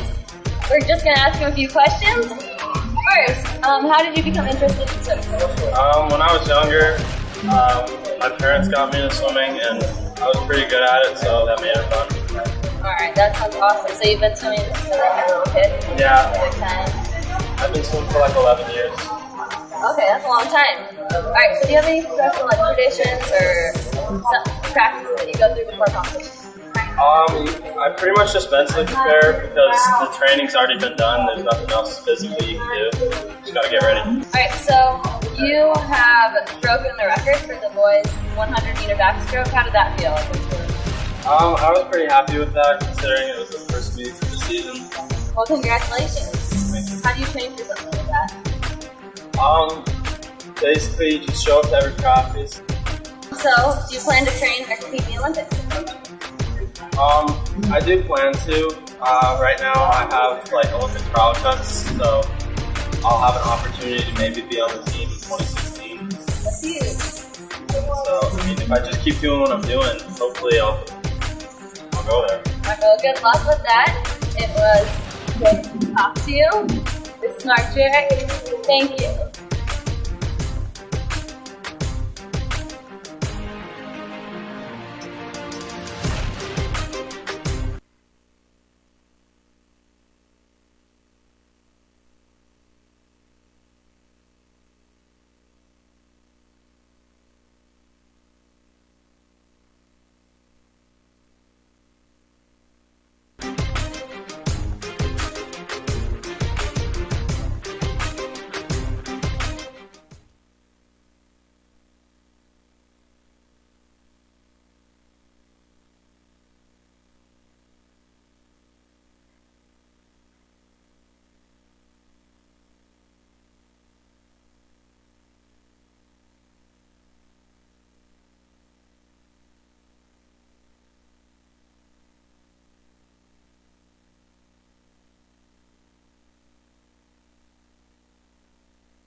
Back out here at Austin Field, it's senior night for the Chandler Wolves. They lead it 35-7 at the half over the Perry Pumas. And the story, I'm Jared Cohen.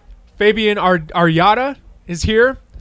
And we're calling the game here up in the press box at Chandler High School. The story in the first half was the Wolves' offense and the tempo and how the Perry Pumas just weren't able to get things going defensively to slow them down. Yeah, definitely, because Chandler has been able to move the ball down the field with ease, it seems. All of their possessions taking 2 minutes or less. Meanwhile, Perry's sort of focused on pounding the ball deep and trying to score while also taking time off the clock. And they really haven't been able to put the points up on the board that they needed to. They had a chance at the end of the half, unable to convert the field goal. They'll sort of have to go to a little bit more of an aerial attack in the second half if they want to come back. If there was any negative that you could pinpoint on the Wolves in the first half, despite the fact that they're up by so much, it was them beating themselves a little bit. They had quite a few penalties. The only scoring drive of the game for Perry was a drive where there were 6 penalties the Wolves gave up defensively. It led to the Perry touchdown, and penalties have been a problem on both sides of the ball. Yeah, definitely. But also, speaking of that big Perry scoring drive, they also milked 7 minutes off the clock there. Chandler hasn't gotten the possessions that needed, but both sides have had issues with penalties, lots of false starts, I think it was 3 holdings in the first half for Chandler, couple of neutral zone infractions on Perry. Really just sloppy football, despite the fact that both sides looked good early on, and Chandler really looked good down the stretch.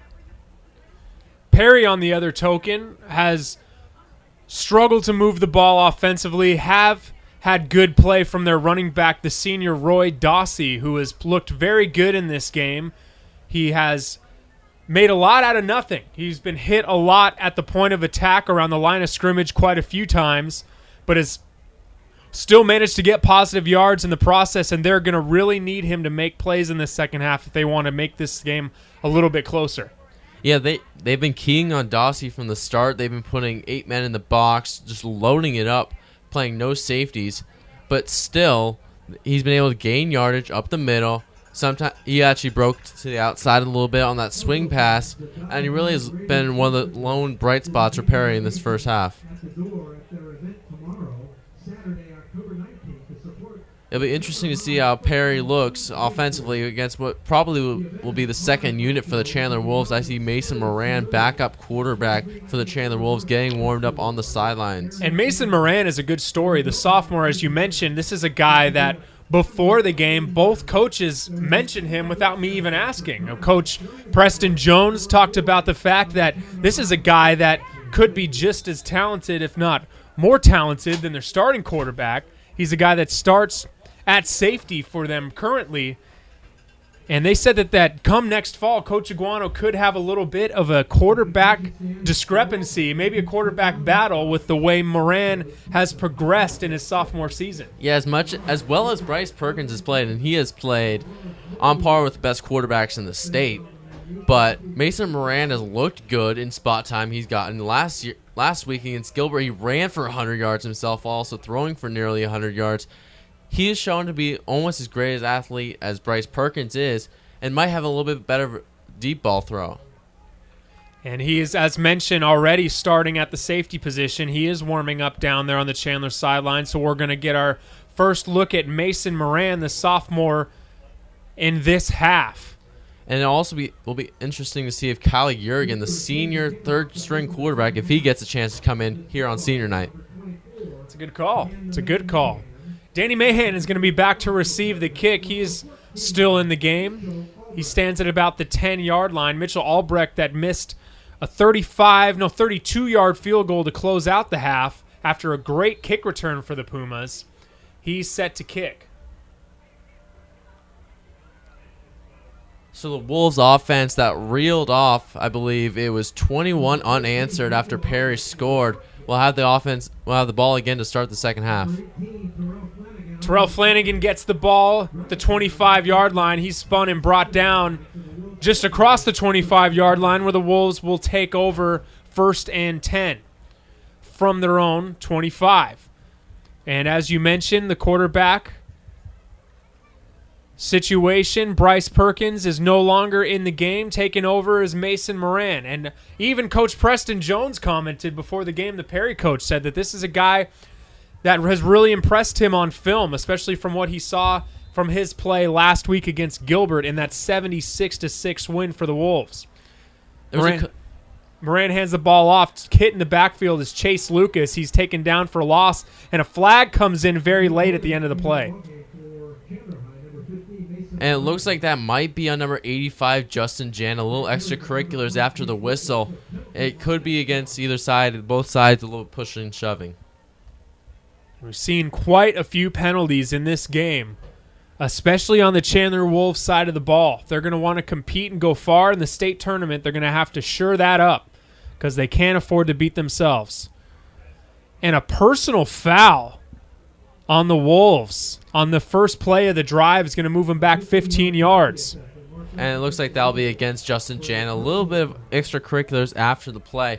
It's interesting to see with some of the backups in there. They are leaving in Deontay Sykes as well as Elijah Sykes offensively, despite having several capable backup receivers such as Riley Collier and Justin Jan.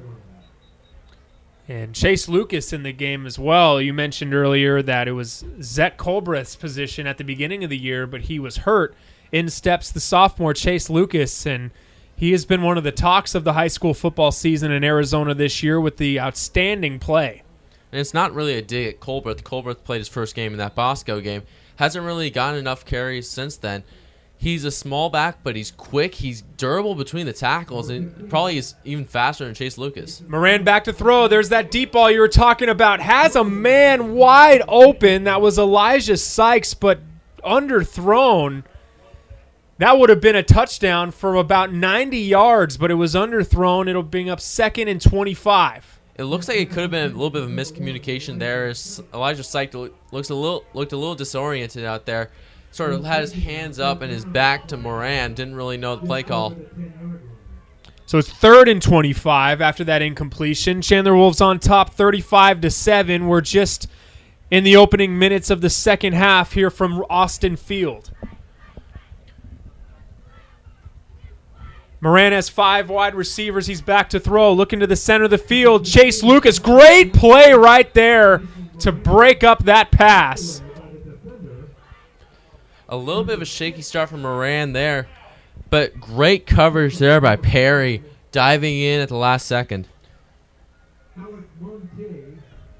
And that was the quarterback, Alec Monte, who made a great play right there to break up that pass, which would have been around the first down marker for Chase Lucas. So the Wolves go 3 and out on their first possession of the second half. And interesting note, Bryce Perkins into punt.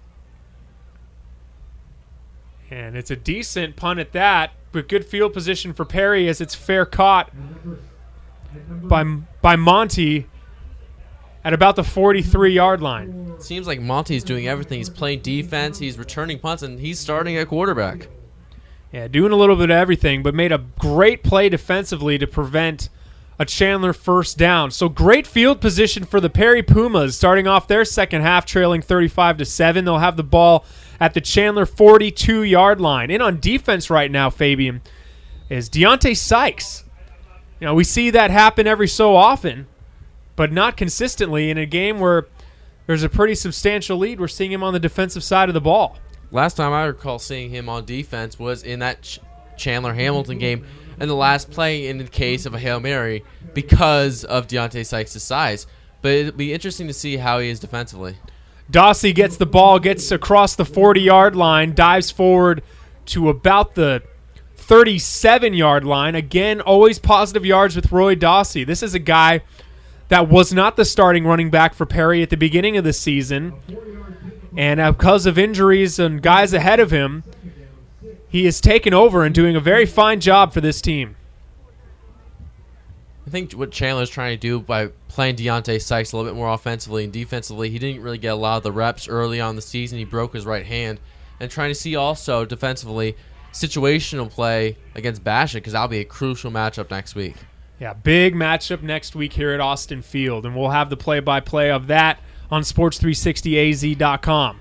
2nd down and 6. It's Dossie again. And he's wrapped up by quite a few defensive linemen for the Chandler Wolves. For a short gain, it's going to bring up about 3rd and 6. They'll credit the tackle to Lucian Taruga. No gain on the play. 10:20 left to play here in the third quarter. Wolves up 35-7. It was 14-7 before 21 unanswered to close out the half for the Wolves. And there's 4 receivers set for Monty. Those 2 of them are to the right, 2 of them to the left with Dossie in the backfield. Monty, screen set up, batted down. Great play right there. Logan Gunkel deflects the ball down. Great hands right there as Perry tried to set up a screen. The screen has worked for them somewhat in this game, but Gunkel prevents that from happening. It worked for them earlier in the game. These last 2 times they tried setting it up, they were potential and probable interceptions for Chandler High.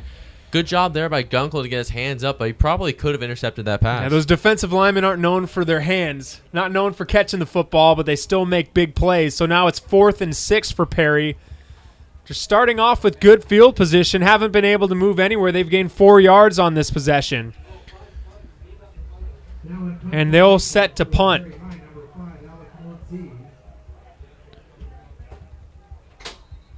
And I'm not quite sure what's going on here, and neither does Chandler.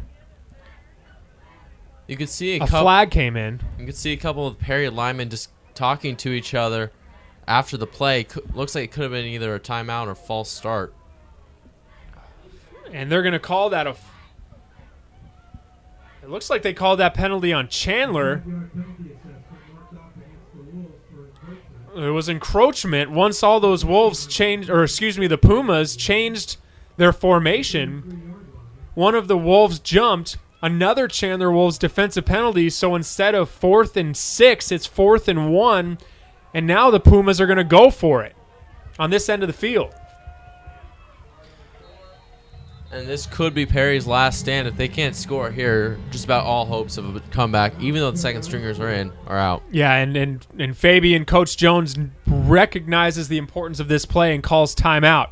With 9:34 left in the third quarter, a 35-7 lead for the Wolves.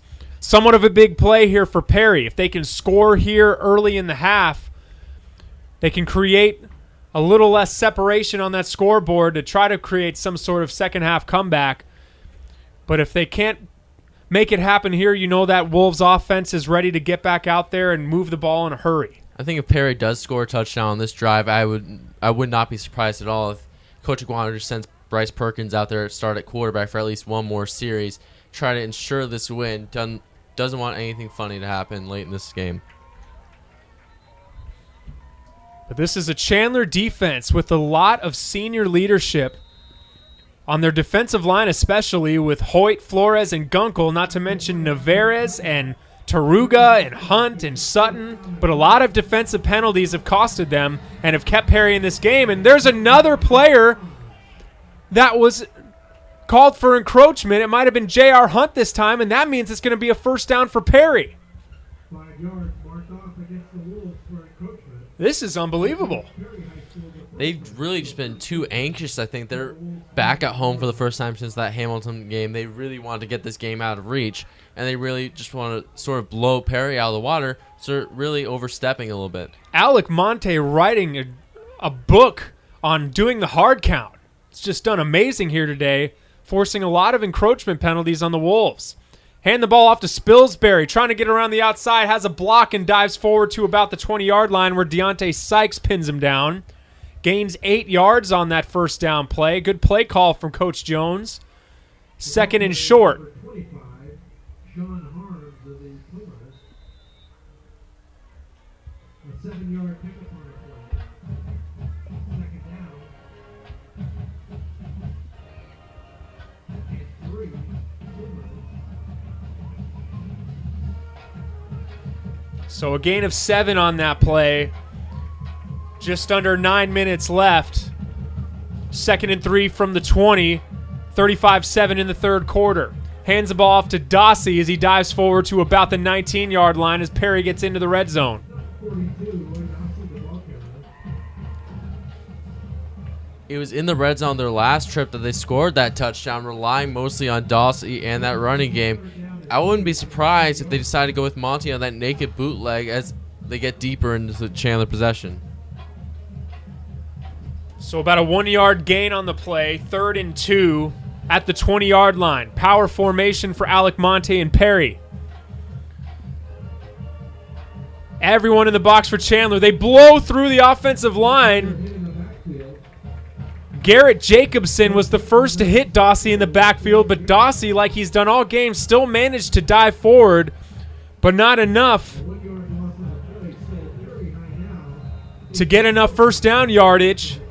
So a loss of 1 makes it 4th and 3 for Perry, and they're going to go for it.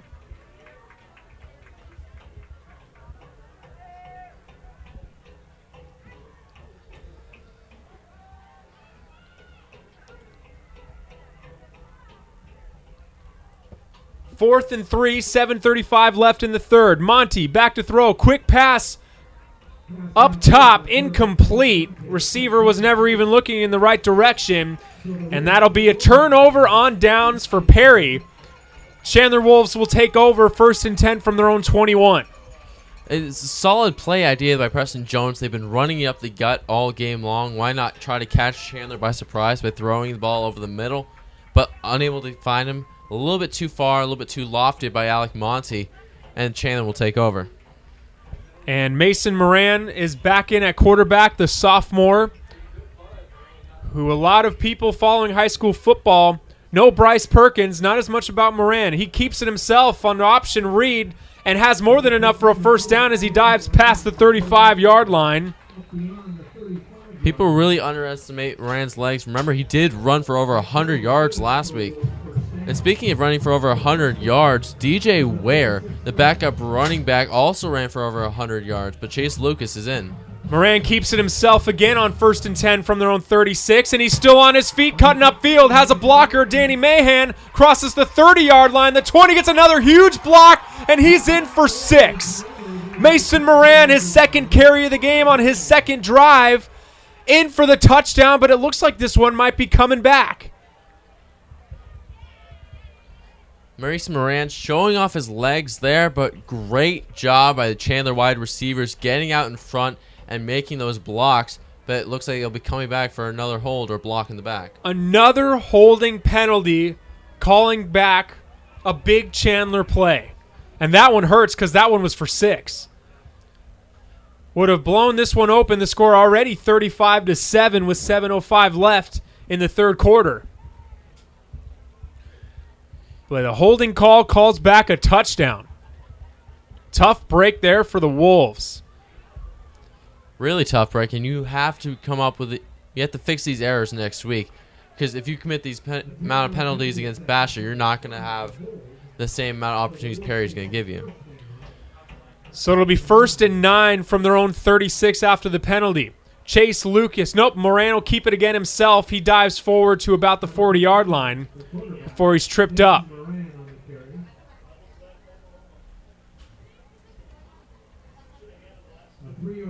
He gained about 3 yards on the play. Actually 4. No, 3 because it was 1st and 9. So now it's 2nd and 6 from their own 40 with 6:40 left in the third quarter. Moran this time hands it off. Lucas sheds a tackle, crosses the line of scrimmage, dives forward. A flag comes down. He gets to about the 45-yard line, but we'll see what the penalty is. A lot of flags in this game, Fabian.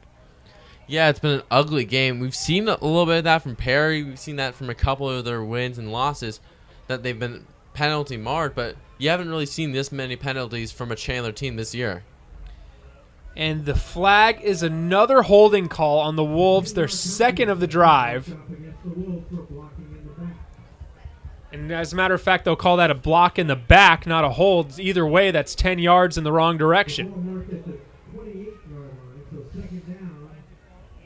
2nd and 18 from their own 28-yard line is Chandler. Lead at 35-7 with just over 6 minutes left in the third quarter. Sophomore Mason Moran, the quarterback. He's going to keep it himself. Has Chase Lucas, the blocker, ahead of him. And he gets about 4 yards on that play. to about the 32-yard line.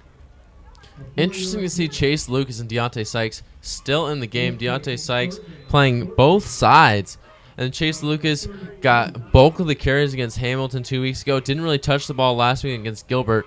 They probably want to get him more carries, get him back in that rhythm before the Basha game. 3 to the left, 1 to the right of Moran with Lucas in the backfield. Play action to him. Looking to the center of the field. Lots of time. Caught by Danny Mahan across the 40-yard line. Gets away from a couple tacklers. Taken down at the 45-yard line, which is just a yard short of the first down. They had 3rd down and 14 to go, and they gained 13. And it looks like the Wolves are going to go for it on 4th down. They're going for the jugular in this one. Yeah, they're going to go for it on 4th and 1 with just over 5 minutes left in the third quarter. Moran stands at his 40. They'll send a man in motion. Elijah Sykes hands the ball off to Lucas. In fact, Moran will keep it himself. And it looks like he's going to have enough for the first down with forward progress, even though the Perry defensive front pushed him backwards. Interesting play call there from Sean Iguano. Never afraid to be aggressive, but in a 4-score game, going for it on 4th and short, but it looks like they're going to measure it. I think he got it, but that ball is spotted right at the 46-yard line, which is the first down marker. So this is just going to come down to a matter of inches or centimeters. I think the nose of the ball, from how they're measuring, it looks like the nose of the ball might have passed the marker. And he does by just a little bit. Yeah, the nose of the ball enough to get the first down. So 1st and 10 Wolves from their own 46-yard line with 4:54 left in the third quarter.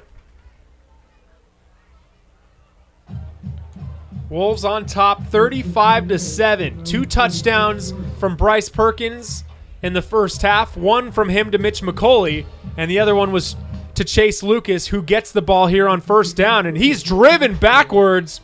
Great defensive play right there by the front for the Pumas. Drives Chase Lucas, the dynamic running back, backwards about 10 yards.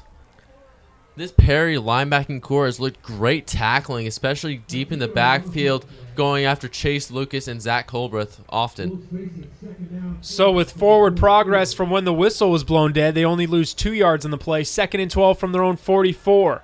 Moran back to throw. Looking downfield, and it's caught by Deontay Sykes. He's got some space.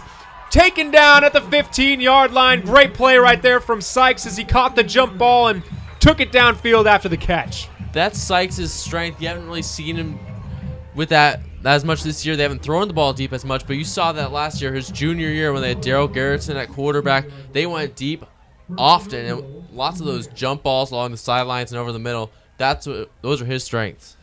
Because the Moran play was called back, the biggest play for Moran in the second half. He keeps it himself on 1st and 10. Shakes the defender. Is he in for 6? He is.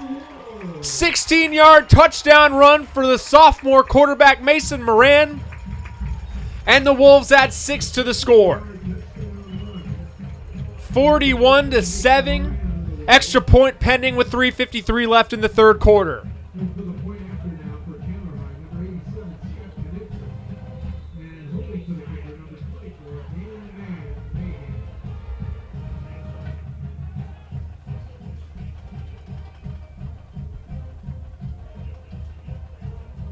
Extra point is up, and it's good. 3:53 left here in the third quarter from Austin Field at Chandler High School. It's 42-7. The Chandler Wolves lead it over the Perry Pumas.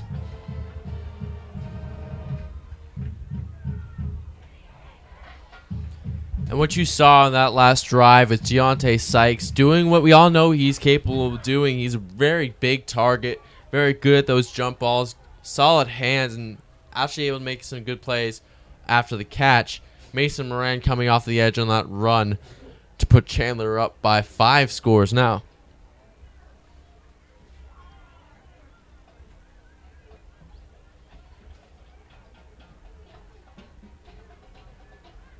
.353 remaining in the third quarter. Perry getting set to return the kickoff And it looks like it will be Scott Knutson on the kickoff for the Chandler Wolves. Have you figured out what their plan is with the kicking situation now that you've seen so many of their games this year?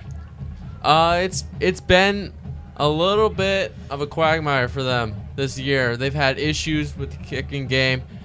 Lucero has been solid on PATs and also on some pretty long field goals. Has been shaky of late. They're really going to Daniel Lubitz in the punt game and for those deep kickoffs. And Scott Knutson, the returning starting kicker, really for more of those pooch kickoffs and a little bit of those longer field goals that are just out of Lucero's range. But all three of them have had their highs and lows this season. It can't be a bad thing, though, to have that much depth in your kicking game at this level. Yeah, we saw it was crucial in that Hamilton game. At least it looked to be a missed field goal and also a missed PAT. It looked like it could have held Chandler away from the win, but Chandler was able to pull it out. The kick is up and away for Chandler, and it goes, looks like it's going to roll out of bounds. That's a penalty, so Perry will start off with good field position to start this drive, their second drive of the third quarter. And yet another penalty on Chandler, not really one that you stress over as much. It's kickoff going out of bounds, but it'll be, once again, solid starting field position for the Perry Pumas. Don't know how the coaching staff of Chandler handles penalties on the practice field after the week is over, but I can imagine if they do have some sort of repercussion in terms of running or gassers or whatever it is, it's not going to be an easy day of practice for the Wolves next week with all these penalties. And it might come in handy. They have a huge matchup these next 2 weeks. Basha and Highland, who are both playing against each other tonight. Yeah, they'll be in good shape for it. They'll definitely be in good shape for it, but they're going to want to definitely shore up these penalties. It's definitely been the only problem that we've seen out of Chandler tonight. Otherwise, they have looked fantastic, making plays on both sides of the field, and this defense has held Perry to just 7 points in this game. Alec Monty back in at quarterback for Perry. He's got two receivers to his left, one to his right. Roy Dawsey gets the ball, and there is no real estate for him. The Chandler Wolves swarming defense is there and moves him backwards. Dawsey's been getting the ball all night long. I imagine almost 25 carries at least. And he really has been taking a load and a lot of hits. He's really slowed down a bit in the second half. Bear Paw Mosley checks in on the defensive line. He's a senior, announced on senior night, getting some action along with Cruz Flores and Jordan Hoyt on the defensive line. On 2nd and 12, passes complete from Monty to Salisbury, just short of the first down. It's going to bring up 3rd and short for the Pumas. Spilsbury became one of Monty's favorite targets last week. 6 catches. Sort of found a bit of a rhythm with him late in that loss, and you're seeing a little bit more of the same tonight, finding him on a couple of those short intermediate routes. 2:50 left in the third, and there's a flag that comes in before that play develops, and it's going to be another penalty on Chandler as J.R. Hunt got moving a little bit too quickly before that snap was drawn. Well, J.R. Hunt, very talented player, but quite a few penalties today.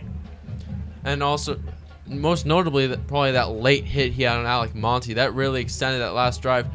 Hunt looks frustrated. He's on the bench right now, sitting this play out. Yeah, plays with a lot of passion, that's for sure. There's 2:48 remaining. 1st and 10, Perry from their own 41-yard line. Man in motion. Dawsey gets the ball, and he's taken down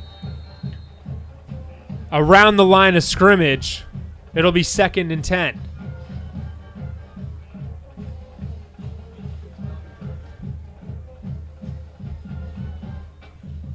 The ball carrier brought down by number 27, Kevin McFarland. And that was McFarland in on the stop for Chandler, coming down from that outside linebacker spot. 2nd and 9 from their own 47. 2:15 to go. Monty to throw. Has a man open. It crosses the first down marker. More than enough for a first down for the Pumas as they get into Chandler Wolves territory. Solid job there from Monty on that crossing route. Took the snap, quick 2-step drop, fires, and right on target for the first down.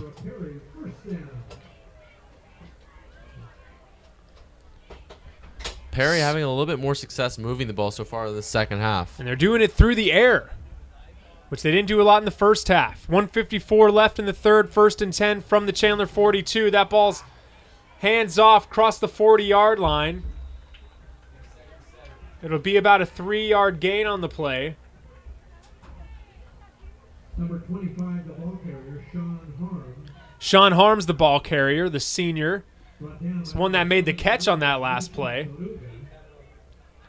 So he gets inside the 40-yard line, about the 39, makes it 2nd and 7 with 1:24 left in the third. Perry continuing to let time run off that clock. They're just trying to move the ball downfield, work their offense, not trying to rush anything. And it looked like Dossie started a little bit early, but no one called it. Downfield, almost intercepted that Monty pass. Almost picked off right there by Marlashon Franklin, the senior safety, but he couldn't haul it in. They'll make it 3rd and 7, but Perry got away with a penalty of their own at the start of that play as Roy Dossie moved in the backfield, but it was not called. That's the third ball by Monty I can recall that probably should have been intercepted. Those 2 attempted screen passes that were batted down. And Marlashon Franklin, typically very talented in that secondary, unable to come up with that one. 3rd and 7 for Perry at the Chandler 39 with 1:07 left in the third. Back to throw. Monty has his man in the flats. Crosses the 40-yard line. Hit hard at the 35. Ball carrier short of the first down marker. And that looks like it was Lane Veach who caught that ball. That's his second catch of the day. He crossed the 35. They needed to get to about the 32 for the first down marker, so they'll be just a little bit short. Flores and Hunt both checking in on this 4th and 2. Looks like Perry's going to go for it. Now, why not? Inside of 30 seconds left in this third quarter, down 42-7. And another encroachment penalty on Chandler on 4th and short. That's the second time they've done that. Alec Monty has perfected the hard count.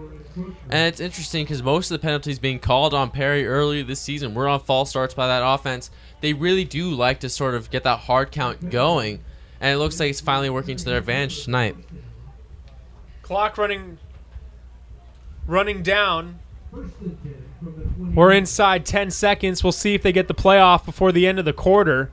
Man in motion, Monty comes to the near side, rolling out, gets away from a rusher, dances around, cuts back upfield, has some blockers now, and he's taken down at the 25-yard line. And that's how we're going to end this third quarter. We go to the 4th and final period here from Austin Field. The Chandler Wolves in command. They lead it 42-7. We'll have the fourth quarter coming up for you next.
Back to play after the end of the third quarter.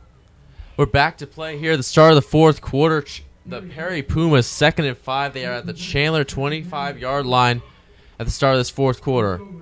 Monty is in the pistol with the end around reverse pass on the jet sweep, and it's batted down in the end zone. Nearly a touchdown for the Perry Pumas with a little bit of a trick play call there.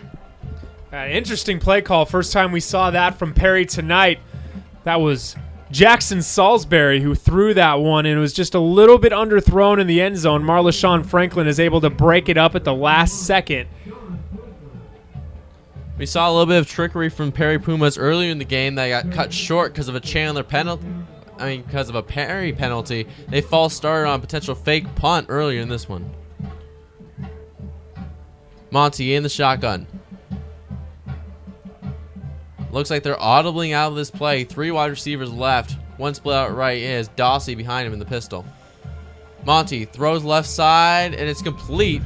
And it'll be enough for a first down as he gets out of bounds. And that was a nice throw right there from Monty. He had it on. It was a laser throw. Hit the right spot to his receiver running the hitch. Gets it to the outside, knows where the first down marker is. A very nice pitch and catch right there for Perry, and they're moving into the red zone now. Perry's third trip to the red zone tonight, unable to convert their last trip. And now it looks like they have 2 wide receivers right. They're in the pistol once again.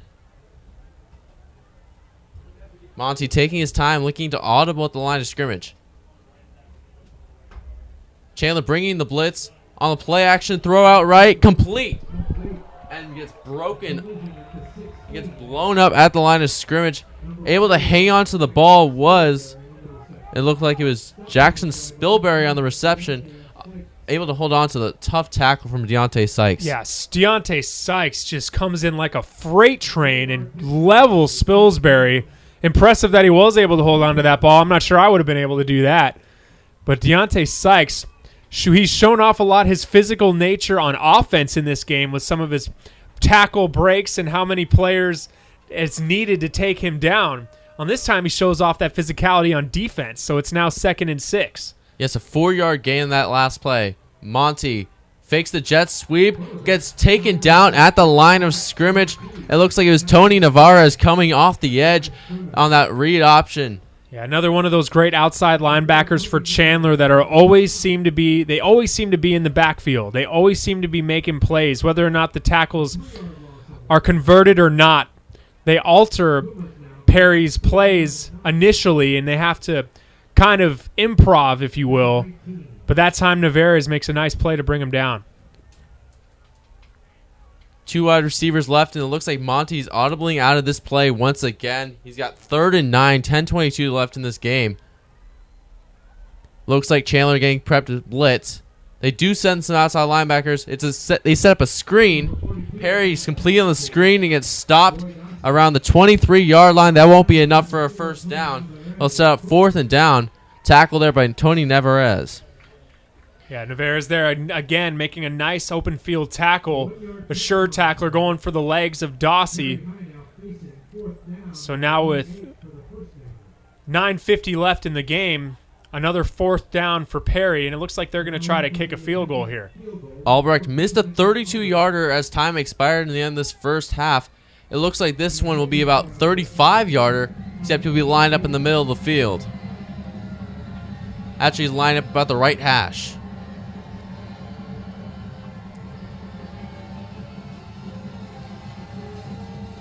Albrecht's field goal is up, nearly blocked to the line of scrimmage. It's up, and it is good. Perry cuts the lead of 42-10 with 9:19 to go in this game. And Albrecht's got a great leg on him. That kick would have been good for him, not 35 and maybe even 45. That maybe could have gone for 50. That was more than enough, and it split the uprights pretty well. So good job for Perry putting another drive together. They make it 42-10 with 9:19 left in the game. Albrecht, a star on the Perry soccer squad as well, using his leg to Perry's advantage there, cutting the lead down to 32.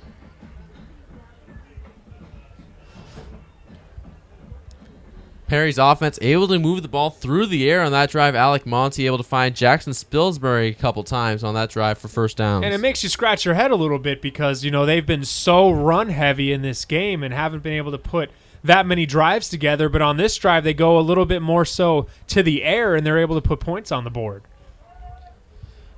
We haven't seen much of Roy Dawsey so far in this fourth quarter. It probably has something to do with the amount of carries he had in the first three quarters. It'll be interesting to see if he's included in the game plan later in this game. He did have one on that screen right there, but it was lit up by Tony Navarez. But you're right, haven't seen him that much in this quarter as Perry predominantly got the ball moving downfield through the air. Preparing to kick off now for Perry High, number 14, Mitchell Albrecht.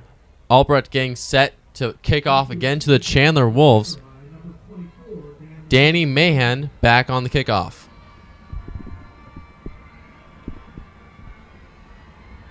Mahan at about his own 10-yard line. A squib kick, and it'll be recovered by the Chandler Wolves.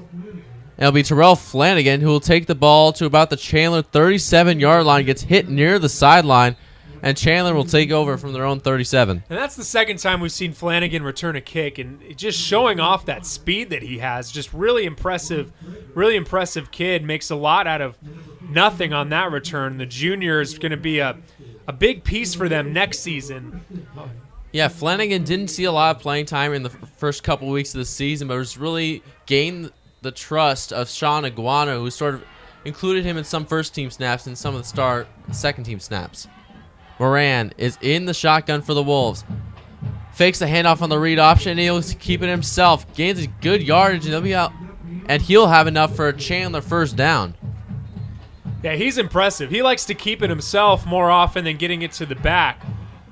But sometimes that's a good thing because he's able to get a lot of positive yards. He's a big body, a big kid, and is able to power his way to about a 12-yard gain right there. Now Chandler at the 50-yard line exactly, getting set to go into Perry territory. Moran in the shotgun. Hands the ball off, and it looks like it'll be off to DJ Ware. Actually, it'll be Zach Colbreth on the carry. He'll get a solid gain on the counter run. There's a good read right there from Colbreth. Saw that the Perry defensive line on the outside kind of had the edge, so he redirected his field and was able to get some yards on that play. 7-yard gain on the play. Moran hands it off to Colbreth again. Colbreth gets stopped for a loss. Huge stop there by Case Hatch, the sophomore linebacker for the Perry Pumas. And that's not the first time we've mentioned Case Hatch. He is only a sophomore, one of the young studs that Perry has on this team that are growing in Perry's first year in Division I, and he's made some nice plays in this game. 6-yard loss for the Wolves. Colbreth still in the backfield alongside of Mason Moran, who's in the shotgun. Moran back to throw. Fires over the middle, and he looks like he has his man over the middle. It will be Justin Jan, it appears. And it's enough for a first down, Wolves. Man, Moran left his receiver up and exposed a little bit right there, but Yan does a great job of hauling it in and making the catch after he got hit pretty hard into the midsection after he came down with that pass. Jan gets 17 on that play. Moran, swing pass left to Colbreth, bobbles it, but hangs on, able to get to about the 30-yard line before he's tackled out of bounds. What I'm seeing from Moran is he's showing that he could do just a little bit of everything. There's a short throw in the flats, down the field, running the football. I'm pretty impressed so far. Also shows some good arm strength on that throw over the middle.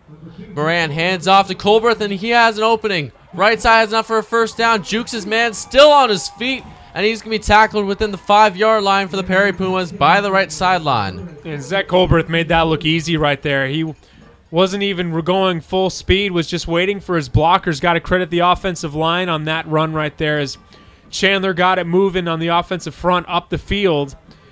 And Colbreth reaps the benefits, gets it all the way inside the 10-yard line. And it looks like they're getting ready to measure that spot.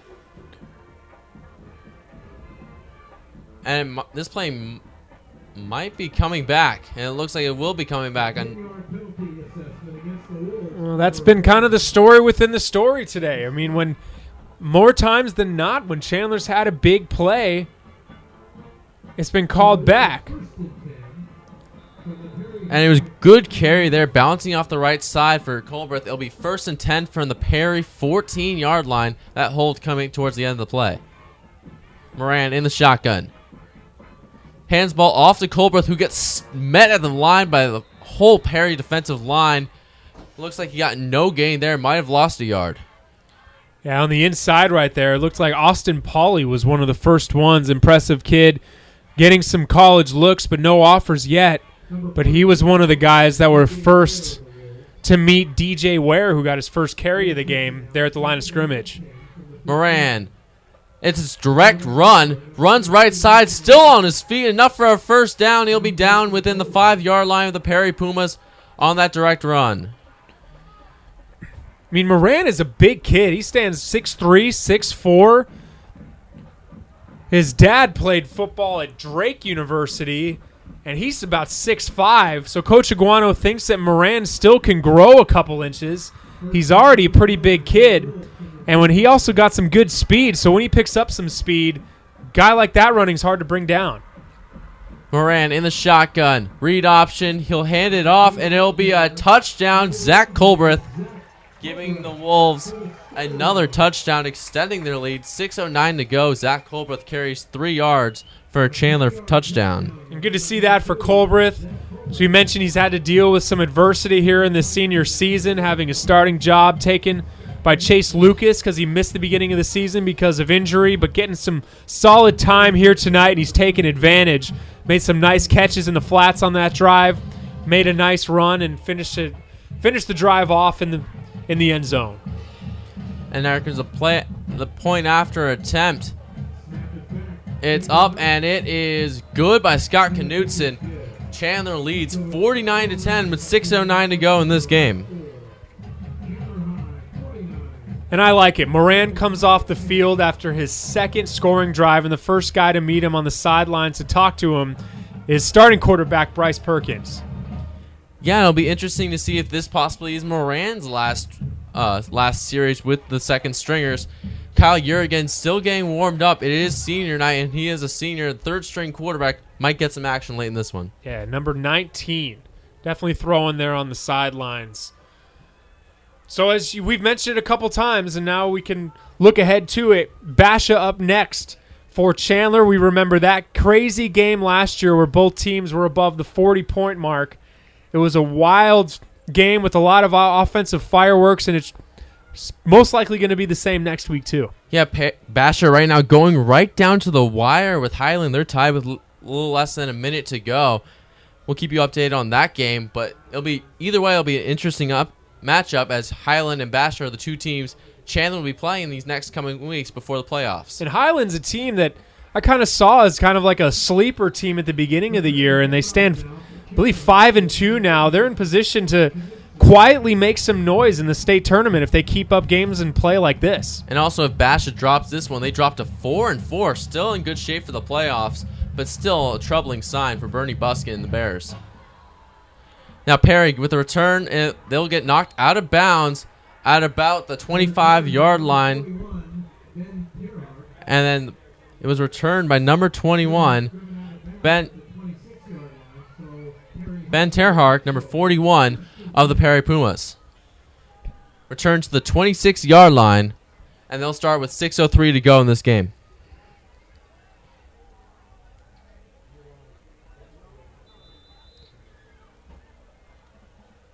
And of course, as we mentioned, that Basha game going down to the wire.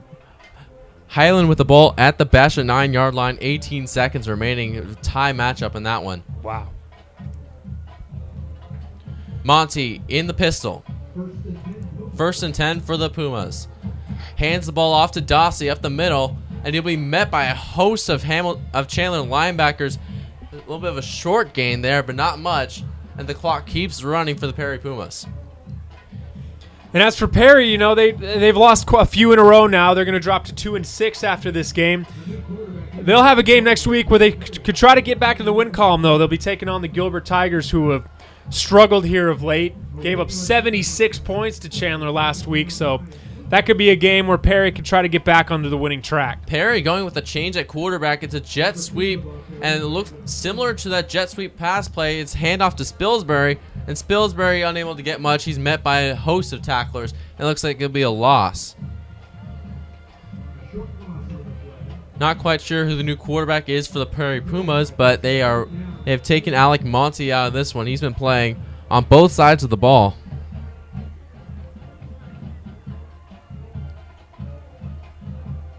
Now it's 2nd and 10, a little over 5 minutes to go in this one. Perry with the ball at the Chandler 26-yard line. You gotta love those white jerseys with the white numbers, don't you? Handoff up the middle. It looks like it'll be the running back once again for the Perry Pumas. A short gain. It'll be 3rd and long coming up. Clock keeps running, a little over 4:40 to go in this one.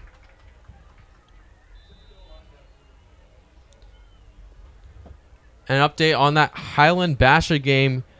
Highland getting set to kick a 27-yard field goal that would win the game, 1 second remaining.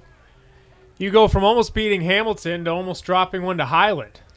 And then potentially a rematch of that high tilt game against Chandler next week. It'll be definitely drama, and there's been plenty of drama in Chandler. And as mentioned, we'll have that game streamed live here on sports360az.com thanks to the great kids at Chandler High School putting on this stream tonight. Going to be doing it again next week as well. 4th and 8, Perry going for a little bit of a trick play on the punt attempt, and it passes downfield, and it is complete. It's a first down for the Perry Pumas. They're down to the 48-yard line, but there's a flag. Looks like it potentially could have been a late hit. It's in the backfield for Perry. That'd be the storyline of the night. Another penalty, but they try to run that formation in the first half too, where they only have 3 guys around the football and everyone else is on the outside in that punt formation.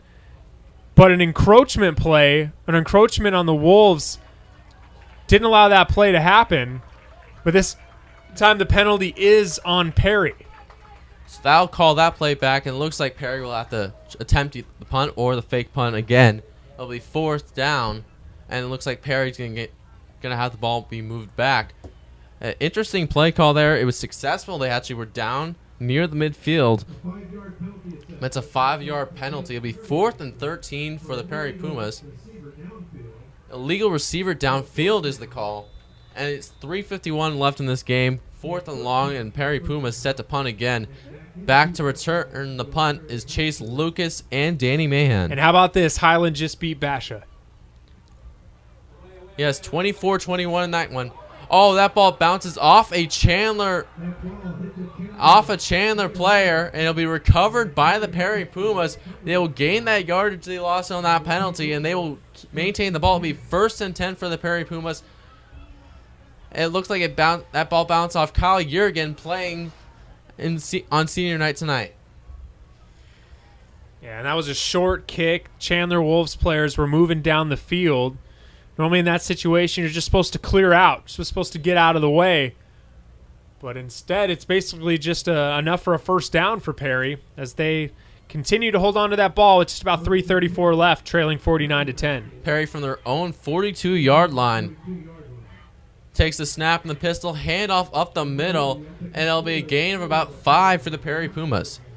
And about that Basha Highland game, Highland scored 17 unanswered in the 4th quarter to win that game 24-21. Basha drops to 4-4, 2 straight nail-biter losses last week, 32-31 against Hamilton, and this week losing 24-21 against the Highland Hawks. Carry right for the Perry Pumas. Another short gain. Will be near first down yardage. Not quite enough. It'll be 3rd and short with 3 minutes to go in this one. If I remember correctly, Highland gave Basha a game last year. I have to look back, but I'm pretty sure I remember being at that one, and it was a lot closer than people expected, but Basha was able to hold on because of good drives at the end of the game and solid running from Rajon Merriweather. But that was close last year, and Basha was lucky to escape. And looks like this year Highland was able to get over the hump. And it looks like it was a carry from number 40 from the Perry was enough for a first down. It'll be 1st and 10 from the Wolves' 47-yard line, 2.5 minutes to go. Another handoff for the Perry Pumas left side, and it'll be a short game for the Perry Pumas. Number 24 of the ball carrier, Spencer Wilson. A 4-yard pickup. And by the way, that Highland field goal put them ahead. That was the first lead they had all game. Wow. Better late than never. Another handoff up the middle for the Perry Pumas, sticking to the run game. Over 2 minutes to go, and it'll be stuffed short. Perry going no huddle. They're trying to get this offense out on the field. It'll be 3rd and 6 with 2 minutes to go. They're at the Chandler 43-yard line. How about this for another surprising final? Williamsfield 42-17 over Queen Creek. Williamsfield blowing out the defending state champs. And the Highland Hawks 6-2. They'll face the Hamilton Huskies, who picked up a big win over Gilbert tonight. They're also at 6-2. The short run left is stopped for a loss. It'll be 4th down and short for the Perry Pumas with 1.5 minutes to go in this game. And Chandler High will call a timeout, stopping the clock. Nice play right there for KT Tellini. We've seen him make a few plays in this game. That one right there, a TFL. He also made a great tackle on special teams, so he's going to be one of those guys that the Chandler coaching staff will look towards as putting forth a great effort tonight in this game against Perry. A lot of small aspects that were looking good for the Perry Pumas. They ran their trick play, somewhat successful. Jackson Spilsbury looked solid. Alec Monty looked solid, not great, but he did well. And of course, Roy Dawsey was excellent in this game. Gained carries up the middle. He took the pounding early on and really took what Chandler was giving him. They were putting 8 men in the box, and he was still able to gain yardage. It's 4th and 11 now for the Perry Pumas. They're at the Chandler 48-yard line, 1:39 to go. And they're in punt formation, but Chandler with no punt returners back, they're getting set for another potential trick play. And it looks like they're getting set to run that same trick play again. The punter moves in. Looks like Chandler's a little bit more prepared for it, though, this time. Man in motion. They still run it. It's a fake. They throw left, and it's just overthrown. It'll be out of bounds. Chandler will take over at their own 48 with 1:34 to go in this game. And this offense will take over once again. So you look at how Chandler has responded since they had those 2 losses to Mountain Point and St. John Bosco in California. They put up 41 points against Cesar Chavez, 26 in the big win against Hamilton, 76 against Gilbert, and then another 49 tonight against Perry. Their offense, minus some penalties, really, really clicking since those 2 losses. And those 2 losses, you get to remember, that loss to Mountain Point was on a short week after that Bosco game. It was a Saturday night Bosco game, followed by a Friday night Mountain Point game. It was stressful. Those are 2, obviously, the top teams in the nation, both in the top 10 in the nation, according to Max Prep's computer rankings. Moran's pass is complete, and it'll be within the 10-yard line for the Chandler Wolves. A big pass downfield despite being up 39 points with 1.5 minutes to go in this one. Cameron Woods, the senior 5'10 receiver, getting the reception right there on senior night, trying to turn it in for 6. And it was Kyle Jurgen instead of Mason Moran, the senior, getting a chance to play here for the Chandler Wolves here on senior night. Jurgen in the shotgun. High snap, but hands off to DJ Ware, who will go in untouched. 10-yard touchdown run for the Chandler Wolves. This will close this one out, it looks like, as it's 55-10 Wolves with extra point coming up. Yeah, we were talking about points. They're at 49, went up 55. The amount of points that Chandler is capable of putting up in a game is what makes them as good of a threat as ever that they've ever been to be a state champion this season. The Wolves have had explosive offenses in the past, but it's really been more in the passing game with not as much rushing targets. There are a lot of rushing targets. This team is as fast as any in the state of Arizona, and that will keep them in a lot of games. And more problems they've had in the years past has also been defense. They've been able to put up points, but they haven't been able to hold teams from scoring points, and that's been a big change for them this year. They've got a senior-led group. We mentioned it quite a few times with a lot of big-name players that are looking to do things that this school has never done. Yes, definitely, and also a little bit of an issue after that PAT is good the Wolves have also had an issue with penalties in the past. It looks like they've corrected that for the most part up to this point. But this game, they've really had issues with penalties. It was a sloppy win. Not necessarily the best win for the Wolves. You would have liked for them to be a little bit cleaner defensively as well as offensively with those penalties. But they're going to move to 6-2 on the season with a big showdown coming up against the Basha Bears. And the Basha Bears are going to be as hungry as ever, coming off a loss this week, the 2 straight losses, the heartbreaker to Hamilton and now a letdown against Highland, against a good Highland team that I think a lot of people are overlooking.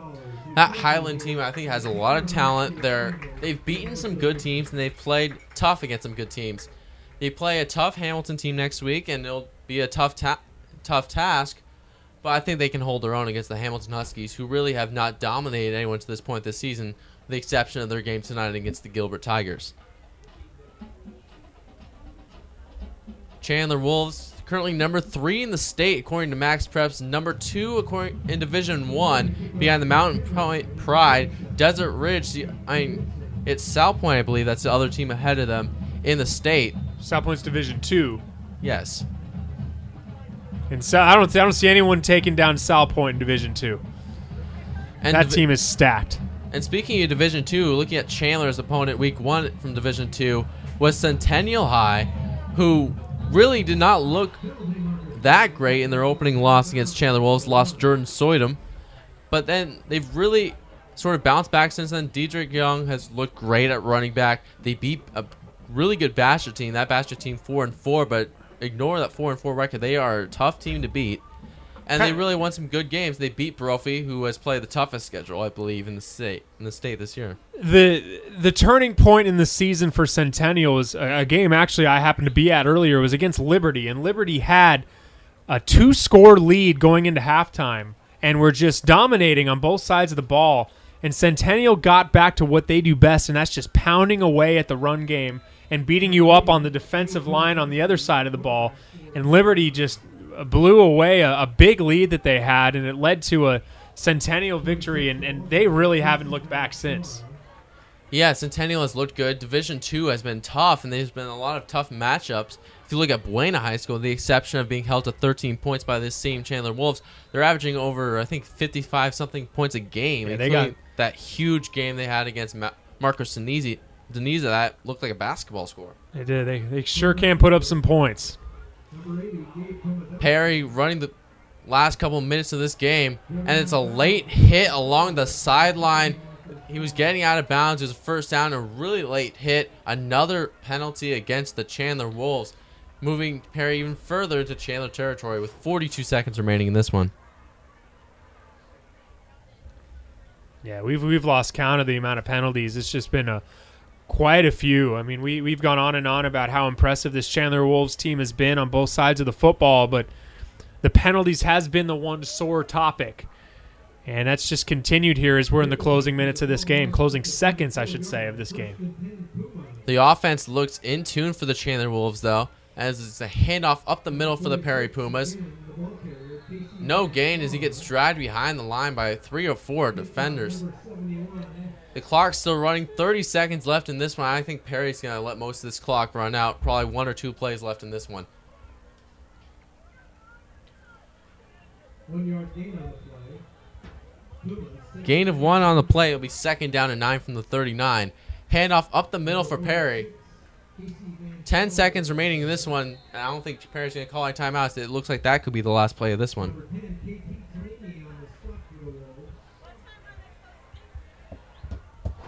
Well, Fabian, I appreciate you stepping in on short notice. That's the final score from Austin Field at Chandler High School, 56-10. The Wolves win it. Thanks for tuning in to Sports360AZ.com for coverage of the Chandler Unified School District football teams. Chandler moves to 6-2. Perry falls to 2-6. We'll have Chandler again next week as they take on Basha here from Chandler High School. I'm Jared Cohen. That's Fabian Ardaya. We appreciate you tuning in with us. We'll see you next week in another big game on Sports360AZ.com.